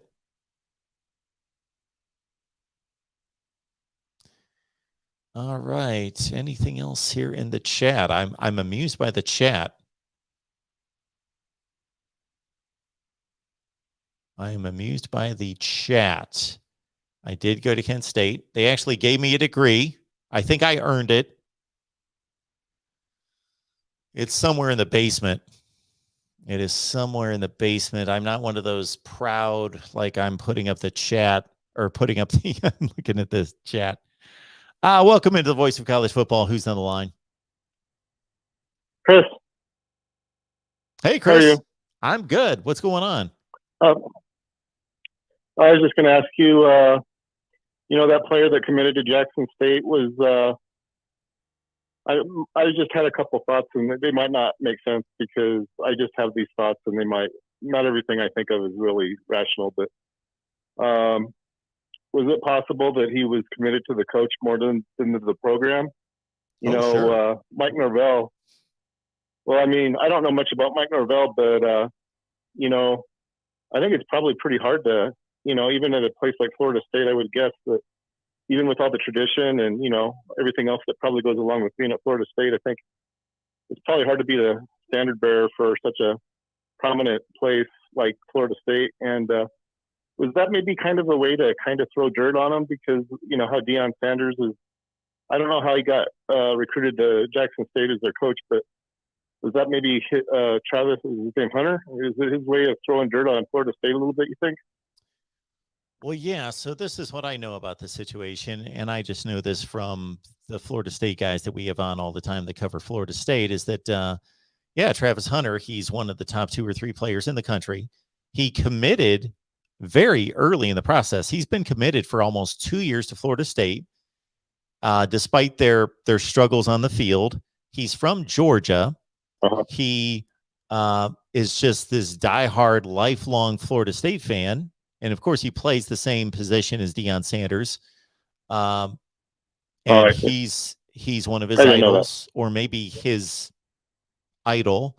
But this Travis Hunter is not only just committed to Florida State, but he's gone out of his way to attend practices and spring practice and charity events, and has outwardly on social media recruited other players to Florida State. Like, he has been a just full throttle Florida State guy. And then all of a sudden he flips, and maybe it was just Deion Sanders. Maybe it was NIL money. And that's what some people are. I don't know if that's been confirmed about the NIL money. Maybe I should look that up right this second. But so that's where we stand. I don't know much about. In fact, I really don't know anything about the NIL, what that entails. But is that like what I was curious about, though, since it's kind of it's relatively new, right? It's only been around for maybe this year. I know Spencer Rattler, I think he was offered NIL money, wasn't he? I don't know if it was to recruit him to Oklahoma, but wasn't he supposed to get some, as long as he played and did well, I think he was going to be compensated, I think, pretty well. But at least that's what I was told. So is it based, maybe you can help me figure out some of this stuff that I don't understand, because is it based on performance? Is it kind of like something that they're rewarded with? Like, let's say Kenny Pickett or whoever, someone like that, do you think maybe would get a bigger bonus, I guess, or whatever it is, than maybe somebody that doesn't play as well? Is that what it's based on? Because I really don't know anything about it. Okay, so if all of this, I don't know anything about it other than. Go ahead. Yeah, so if all of this is being done above board, so we're going to make that assumption just based on the way it's being reported of what's legal, is that the universities themselves don't have anything to do with NIL. These are private companies that say, we want to attach our product to said athlete, and we want them to do whatever. Okay. Like, for example, Bo Nix, as soon as he was the first one that I remember, at least the very first day that NIL was approved by the NCAA, which was on July 1st this past year, about 6 months ago. On July 1st, Bo Nix, right, the Auburn quarterback, was the first one that I saw it being reported by ESPN, had a contract with a lemonade company, and he was going to do whatever he was going to do, commercials or tweet social media posts or whatever he was going to do in response for this NIL deal. So these are private companies that approach the athletes and work out a deal. Would that be like, how like in some divisions, like I think NAIA, they have, is it, because, private schools, I think they, at least from what I don't really know much about it, but I think the private schools, don't they have a larger endowment? So like, is that going to maybe, what I'm kind of curious about is like moving forward, because like we already have, like you say, this Travis Hunter committing to, I don't know anything about these, I guess it's a black school. I don't know really anything about it. I noticed that they played South Carolina State in that bowl game. But is it possible that he just kind of compared the two schools and thought, well, maybe I'll get a better return on my investment if I go to Jackson State? Is that possible? Or because I really don't know anything about Florida State. I've never been to Tallahassee. Is it a better place to live, or maybe you can help me understand it? Well, I've never been there. There's a lot of things that I don't understand about it either, or I shouldn't say not understand, just don't know. Based on what Travis Hunter has communicated, based on what I've seen on social media, he made his decision based on what I'll say in quotes is that he had his heart set on Florida State. He's always thought he was going to go to Florida State. That's been his lifelong team. But he is now fulfilling a kind of greater good, greater purpose.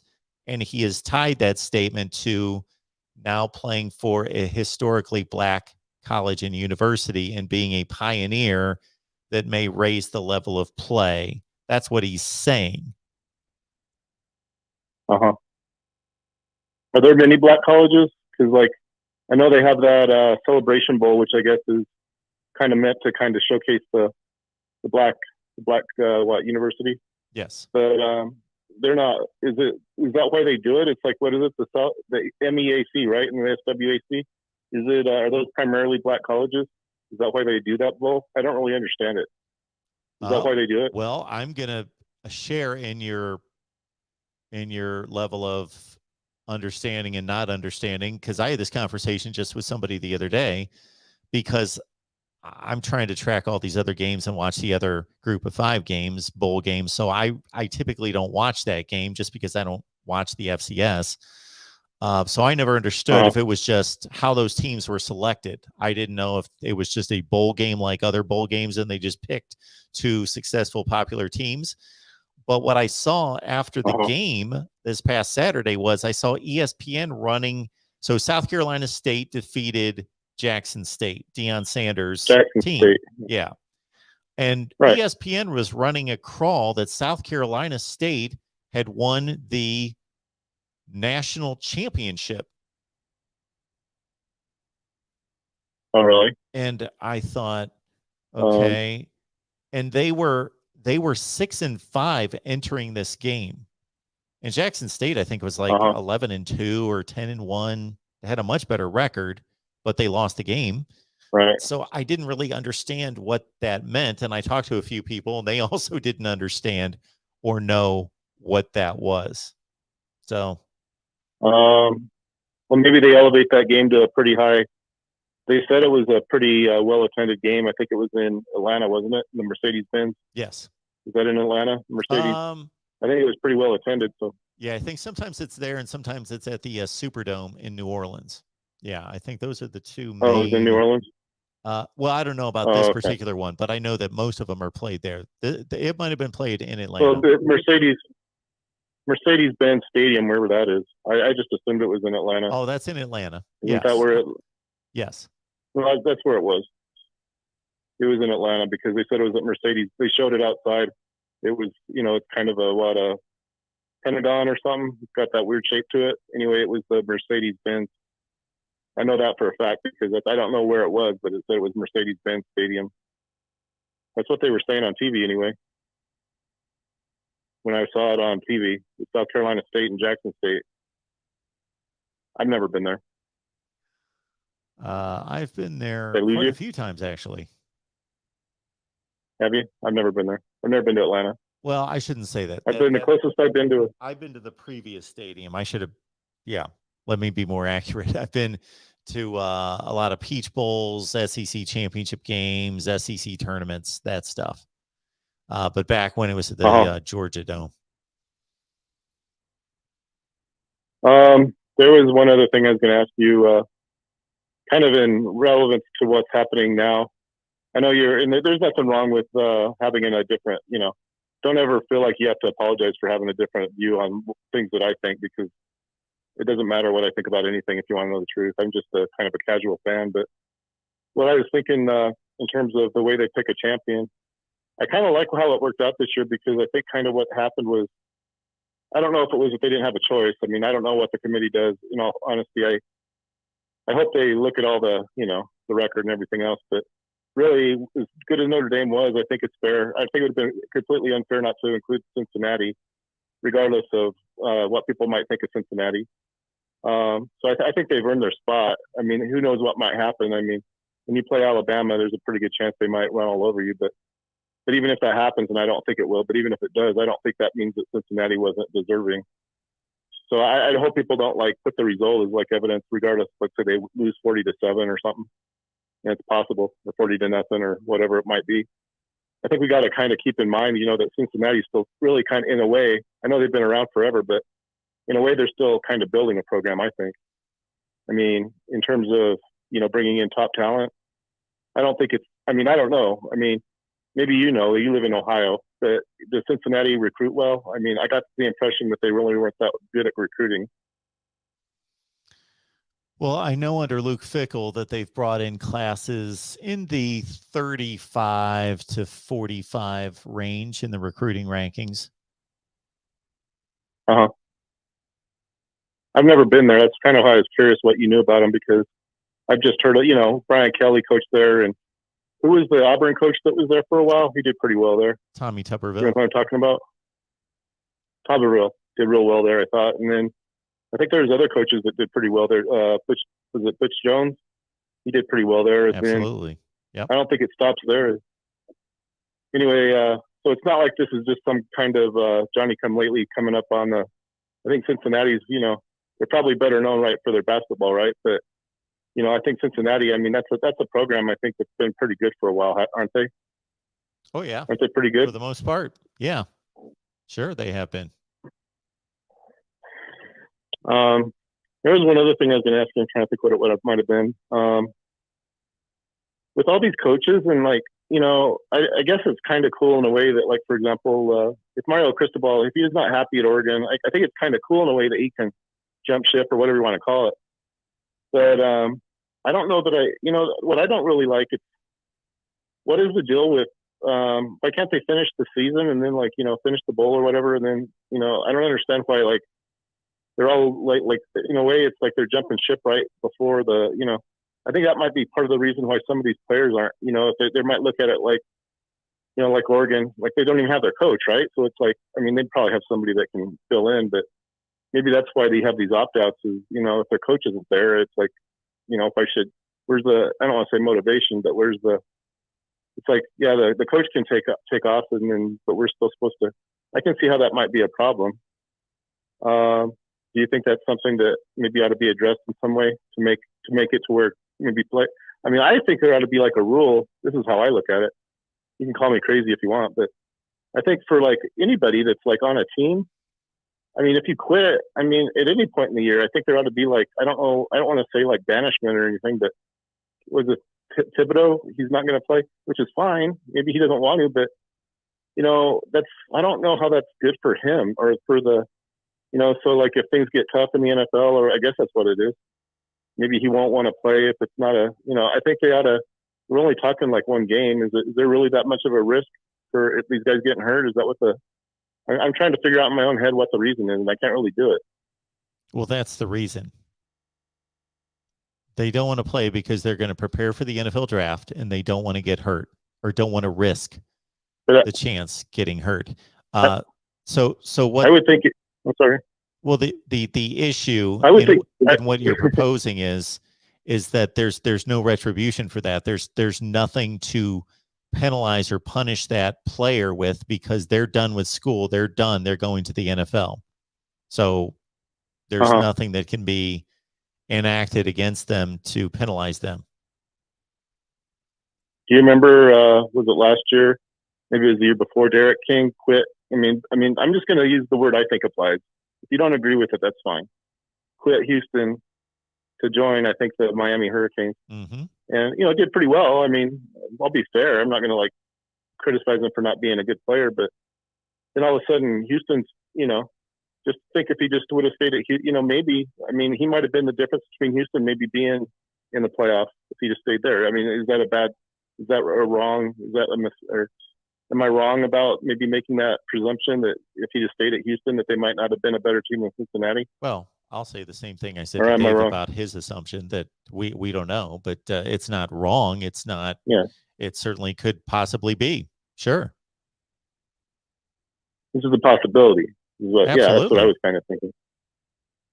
So where's other than, I know Houston maybe isn't, I know they're more known for basketball. I understand all that. It's like Houston, that's where you go if you want to be good basketball or whatever.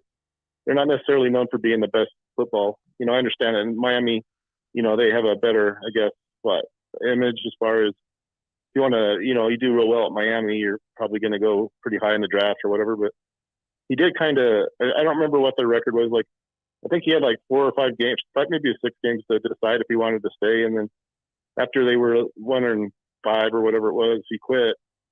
And I don't think he was able to go straight to Miami and play. I think he had to wait out the rest of the year, right? And then you got to play the next year. Is that how it works? Yeah. So it's like a transfer rule that you have up to 5 or 6 games, something like that. Is it 6 games? I can't remember, but anyway, he played all 6 games or whatever it was, and then he quit after that. And it's like, I wonder if that isn't part of it too. It's like you get some of these guys, and I know everybody wants to be, and if it's not working, I mean, I understand. Maybe that has something to do with why players are transferring. I don't know, but not every team's going to be good every year. So I don't quite understand what the motive is. Maybe you can help me understand that too. The motive for leaving? Yeah. Is it a better situation? Did he leave it to a better situation, or am I insane to think he didn't? I kind of think he left a good situation for a bad one, and that's just my opinion. But well, I think I'm wrong. I think what we're seeing more and more is exactly what you're stating, because I've even said that the last couple of weeks, that the first few months of what has become the modern transfer portal, when it really started to churn with a lot of players entering, it seemed to make sense. It seemed to be mostly quarterbacks, because that's the one position where obviously you can only play one. Therefore, you could see the direct correlation between, okay, this guy's a pretty good player, but he's stuck behind a starter, and therefore he's leaving to get an opportunity elsewhere. But now I see all sorts of situations where I'm like, what is going on with these people? Like Bo Nix. He's the starting quarterback at Auburn. Why is he leaving? I don't know. I have no idea why he would leave. And Hendon Hooker was the starting quarterback at Virginia Tech. He was firmly entrenched as the starting quarterback, still left, went to Tennessee, and he's doing fine, doing well. But still, I like you, cannot figure out some of these situations why people are just leaving. I attended when I was in school. It's been a long time ago, but when I was in school, I attended Colorado University, University of Colorado. What I remember at the time, they were still on the up. I think the year I was there, the 2 years, I was actually there 2 years, but the first year I was there, I think they were like 7, or maybe they were actually better than that. I think they might have been as good as 8-3 or something like that. So they were good, but they weren't. It wasn't until after I think I left that they were challenging for a title. But it seemed like what they did to get better was they had to bring in. This is the way I remember it now. My memory might not be correct, but it seems like what McCartney did at the time was he recruited by the position is what I think he did. And then so if he knew that they needed a good guard or whatever, I think that's what he would do. He'd go look for a good guard, and I don't know if it was. I really don't know exactly what he did. I mean, to be fair, I didn't really follow it that closely, but it took a good, from the time they hired him until, I think he was there about 15 years or so. Well, I don't know if he's there quite that long, but by the time he left, obviously they were really pretty good. But he had to build the program. I'm not going to say from the ground up, but Colorado, even though it's a really beautiful place and actually kind of almost what do you call it? It's really high end as far as, I think Boulder, you have to do pretty well to even live there. But anyway, I think what he did was, I think he recruited by the position. I think what he did was he looked for the best player he could get for the position, and then that's how he built the program, is what I was thinking. At least that's the way I remember it being. Does that make sense? Yeah. Well, Chris, I'm going to move on to some of these other calls, but I appreciate you calling in. Thank you. Thanks, Chris. Have a good night. You too. So we've got 2 other calls, and I'm going to get to these calls, and I want to clean up on the super chats, and we are pushing 3 a.m., and I've got to be up pretty early, so we are going to shut it down here. We appreciate it. Traveling Fools. I think Traveling Fools has requested something that I can just about guarantee 99.8% of the people online do not want to hear. But Traveling Fools has pitched in with a certain amount of money there. Thank you so much for the contribution that I feel obligated as though. So we got 1, 2, 3, 4, 5, 6. Well, I'm not going to count them. I guess we got a number of people that are requesting a Christmas Carol. Oh boy. Okay. Let's go this route. And you guys wanted this. So here we go. Or at least Traveling Fools did. Wow. Singing at 3 a.m. Sleigh bells ring. Are you listening? In the lane, snow is glistening. I don't even glistening. It's glistening, right? A beautiful sight. We're happy tonight, walking in a winter wonderland. In the meadow, we can build a snowman and pretend that he is Parson Brown. He'll say, "Are you married?" We'll say, "No, man, but you can do the job when you're in town." Later on, we'll conspire as we dream by the fire to face unafraid the plans that we made, walking in a winter wonderland. Okay, nobody else wants to hear anymore. That's enough. Traveling Fools, thank you. Oh boy.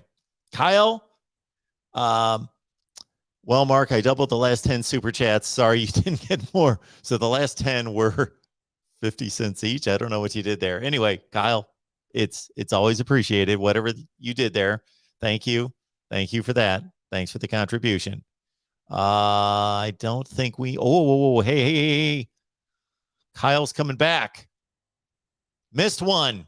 Thank you, Kyle. Thank you so much for that. It's much appreciated, Kyle. Thank you so much. Appreciate that. Okay. Traveling Fools. Chiming in right there. Traveling Fools, thank you so much for the contribution. Appreciate that. I thought that was okay. I don't go back and watch these, but I may go back and watch these just to hear Dave and I scream at each other, and also to hear my horrible. I'll tell this story real quick. This was about 5 years ago. So we had a company picnic at ESPN. We did every end of the summer would be the company picnic at ESPN. And they would have in one of the little picnic areas, they would do a kind of a band. You would sign up whether you wanted to sing or had a band or whatever. So anyway, there were a few guys that I knew and they had a band. These dudes were semi-legitimate musicians. I'm not a musician, not a singer, as you can tell, all those things. But for whatever reason, they wanted me to sing with them. And they're great guys and they're friends. And a couple years, I did my rundown of Elvis songs. And so that was fun. So one of their wives recorded it and posted it on YouTube. I should probably repost that. It may get more, I don't know. It'll either get me banned or you guys will unsubscribe, or it may go viral. I don't know what it would have. So yeah. Yeah, it's pretty bad. They showed it during one of our management meetings when I was at ESPN. They showed these clips of their band. I don't want to include myself because I'm not rightfully a member of their band, but I was singing lead on 3 or 4 songs. And I've never been in a situation or been in a meeting or anything where I've had all sorts of stupid things I've said and whatever, and I just own up to them. But that, I was like noticeably like cringing, like, shut this off. Just shut it off. Just turn it off. I thought I sounded better than that. Just shut it off. It was pretty bad. But Traveling Fools, thank you so much for that. Christopher, duly noting OnlyFans, my OnlyFans, when you say OnlyFans, I think there's 0. You're giving me too much credit, Chris, with my OnlyFans. Felipe's listening to me watching Ancient Aliens. And again, Chris, giving me way too much credit for having any fans at all. The Real MVP, yes, like the video. Thank you so much for that. I'm trucking like a drunk chick tonight. So I'm going to look for the reviews on my singing. Thank you, Kyle. It's always appreciated, man. I hope you know that. And again, Kyle, you said something about sponsorships. You said something about, the P.O. Box. So please contact me. And I think I've got your email address, so I can reach out to you as well. MarkRogersTV at Gmail. You guys are hilarious. You guys are the entertainment here, not me. I gotta see the response, even though it's probably going to be painful to see the response to my singing. Yes, Shanktopotamus, 12-team playoff, dumb. Thank you, Pal Car. Shanktopotamus.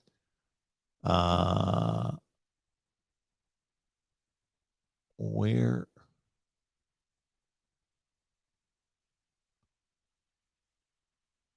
I can't find. Maybe nobody had any comments for my singing. Maybe I warned you ahead of time far enough to where you just turned down the volume and then just waited like 2 minutes.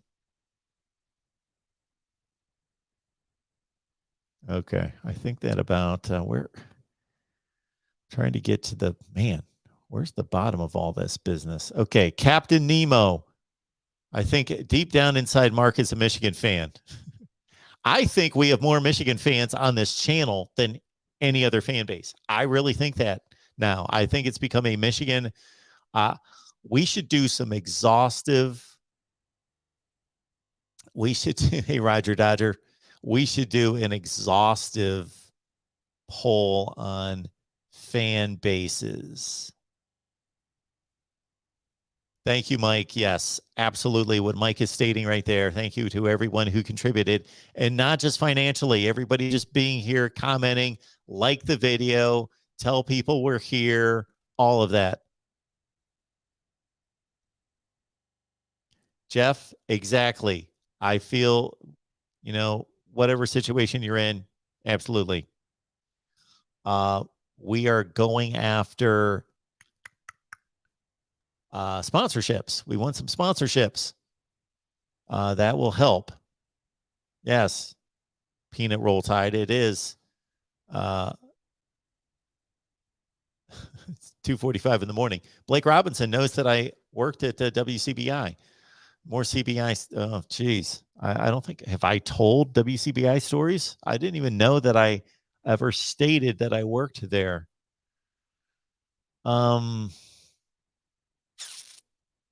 Anybody else?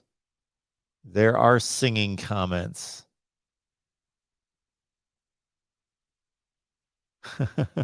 A reaction video to me watching myself sing and yell at Dave.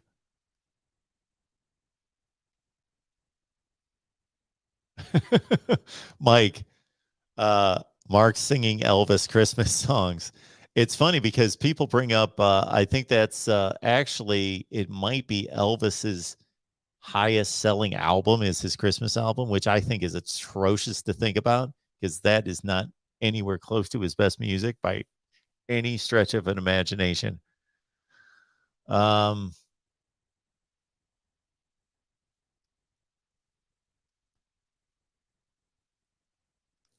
Okay. I see some rumors in here. I'm not getting into those. That's for sure. I should try to pull down. Yeah, I may try to do that. Anyway, no. People have no idea how good Elvis could sing because they just yeah, that's a whole other thing.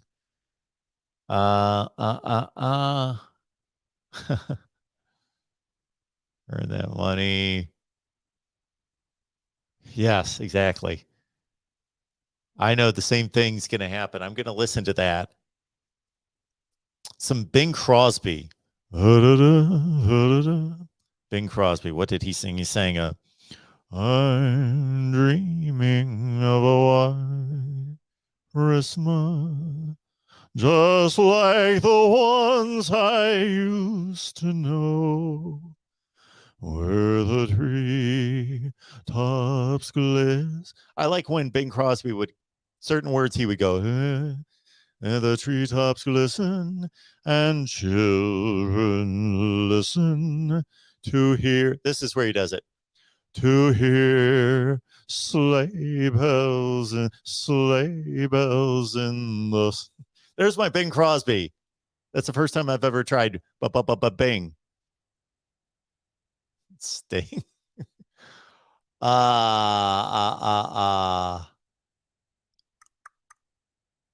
Jingle bells. Yes, I almost did Jingle Bells. But appreciate everybody being here. I do have to roll out of bed in the morning. But appreciate everybody. Tomorrow, yes, tomorrow is 1:15 Miami, 5:30 Iowa, 7 Nebraska, then 8:30 right here, Georgia, Michigan. Don't miss that one. Georgia, Michigan tomorrow night. And yes, somebody's been waiting for 9 minutes. So I'm going to take one more call. Welcome to the Voice of College Football. Who's on the line? Hello, can you hear me? I can. What's up? Oh, not much. I got a question about Notre Dame, actually. Okay. You think they'll join a conference in the next 5 years because they didn't make the playoffs this year, only losing one game? I think that they seem pretty confirmed and convinced that they want to stay away from the playoffs. Or I'm sorry, it's 3:00 in the morning here, and I thought we were done. Yeah, I feel that. I just got done with college. I believe that Notre Dame is going to stay entrenched with what they're doing.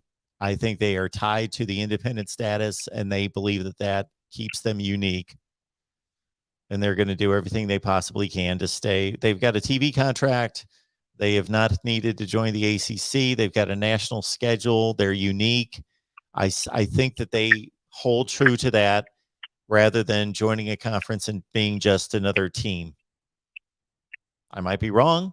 If they're enticed with enough money or get shut out of enough playoffs, especially with this 12-team proposal that's going to include buys for only conference champions. So, okay, it's possible. Just a question I just thought of. You think NIL is going to affect opt-outs in bowl games at all? What I think bowl games should do and what college football should do is that they should. So there's all this sponsorship money from these bowl games. Go to any bowl game and you see the obvious sponsorship from whomever, FedEx or Allstate or whomever it is. Why aren't they taking some of that money, giving it to the players for playing in the bowl game, which would help keep them from opting out of the games? That's what I would suggest. Okay, because as a fellow student athlete, I kind of understand how those top prospects kind of opt out. Sure. I'm a freshman this year, so I didn't really get to play anything at all. But I had people that I know that opted out just because it was a new thing. It's almost like a trend almost. And I don't know. I just think that money with young adults would kind of affect that trend. I feel like I could be wrong. I go to a D2 school, so I know people that go to D1, but I don't know. I don't know how to really put this into words. I kind of think it's bad to opt out, but I understand how, why they do it. Oh, I don't like it, but I totally understand it. I totally understand it.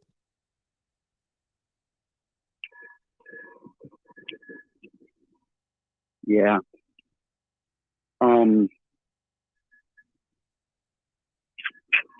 I just had a question. I just lost it. It's 3 a.m.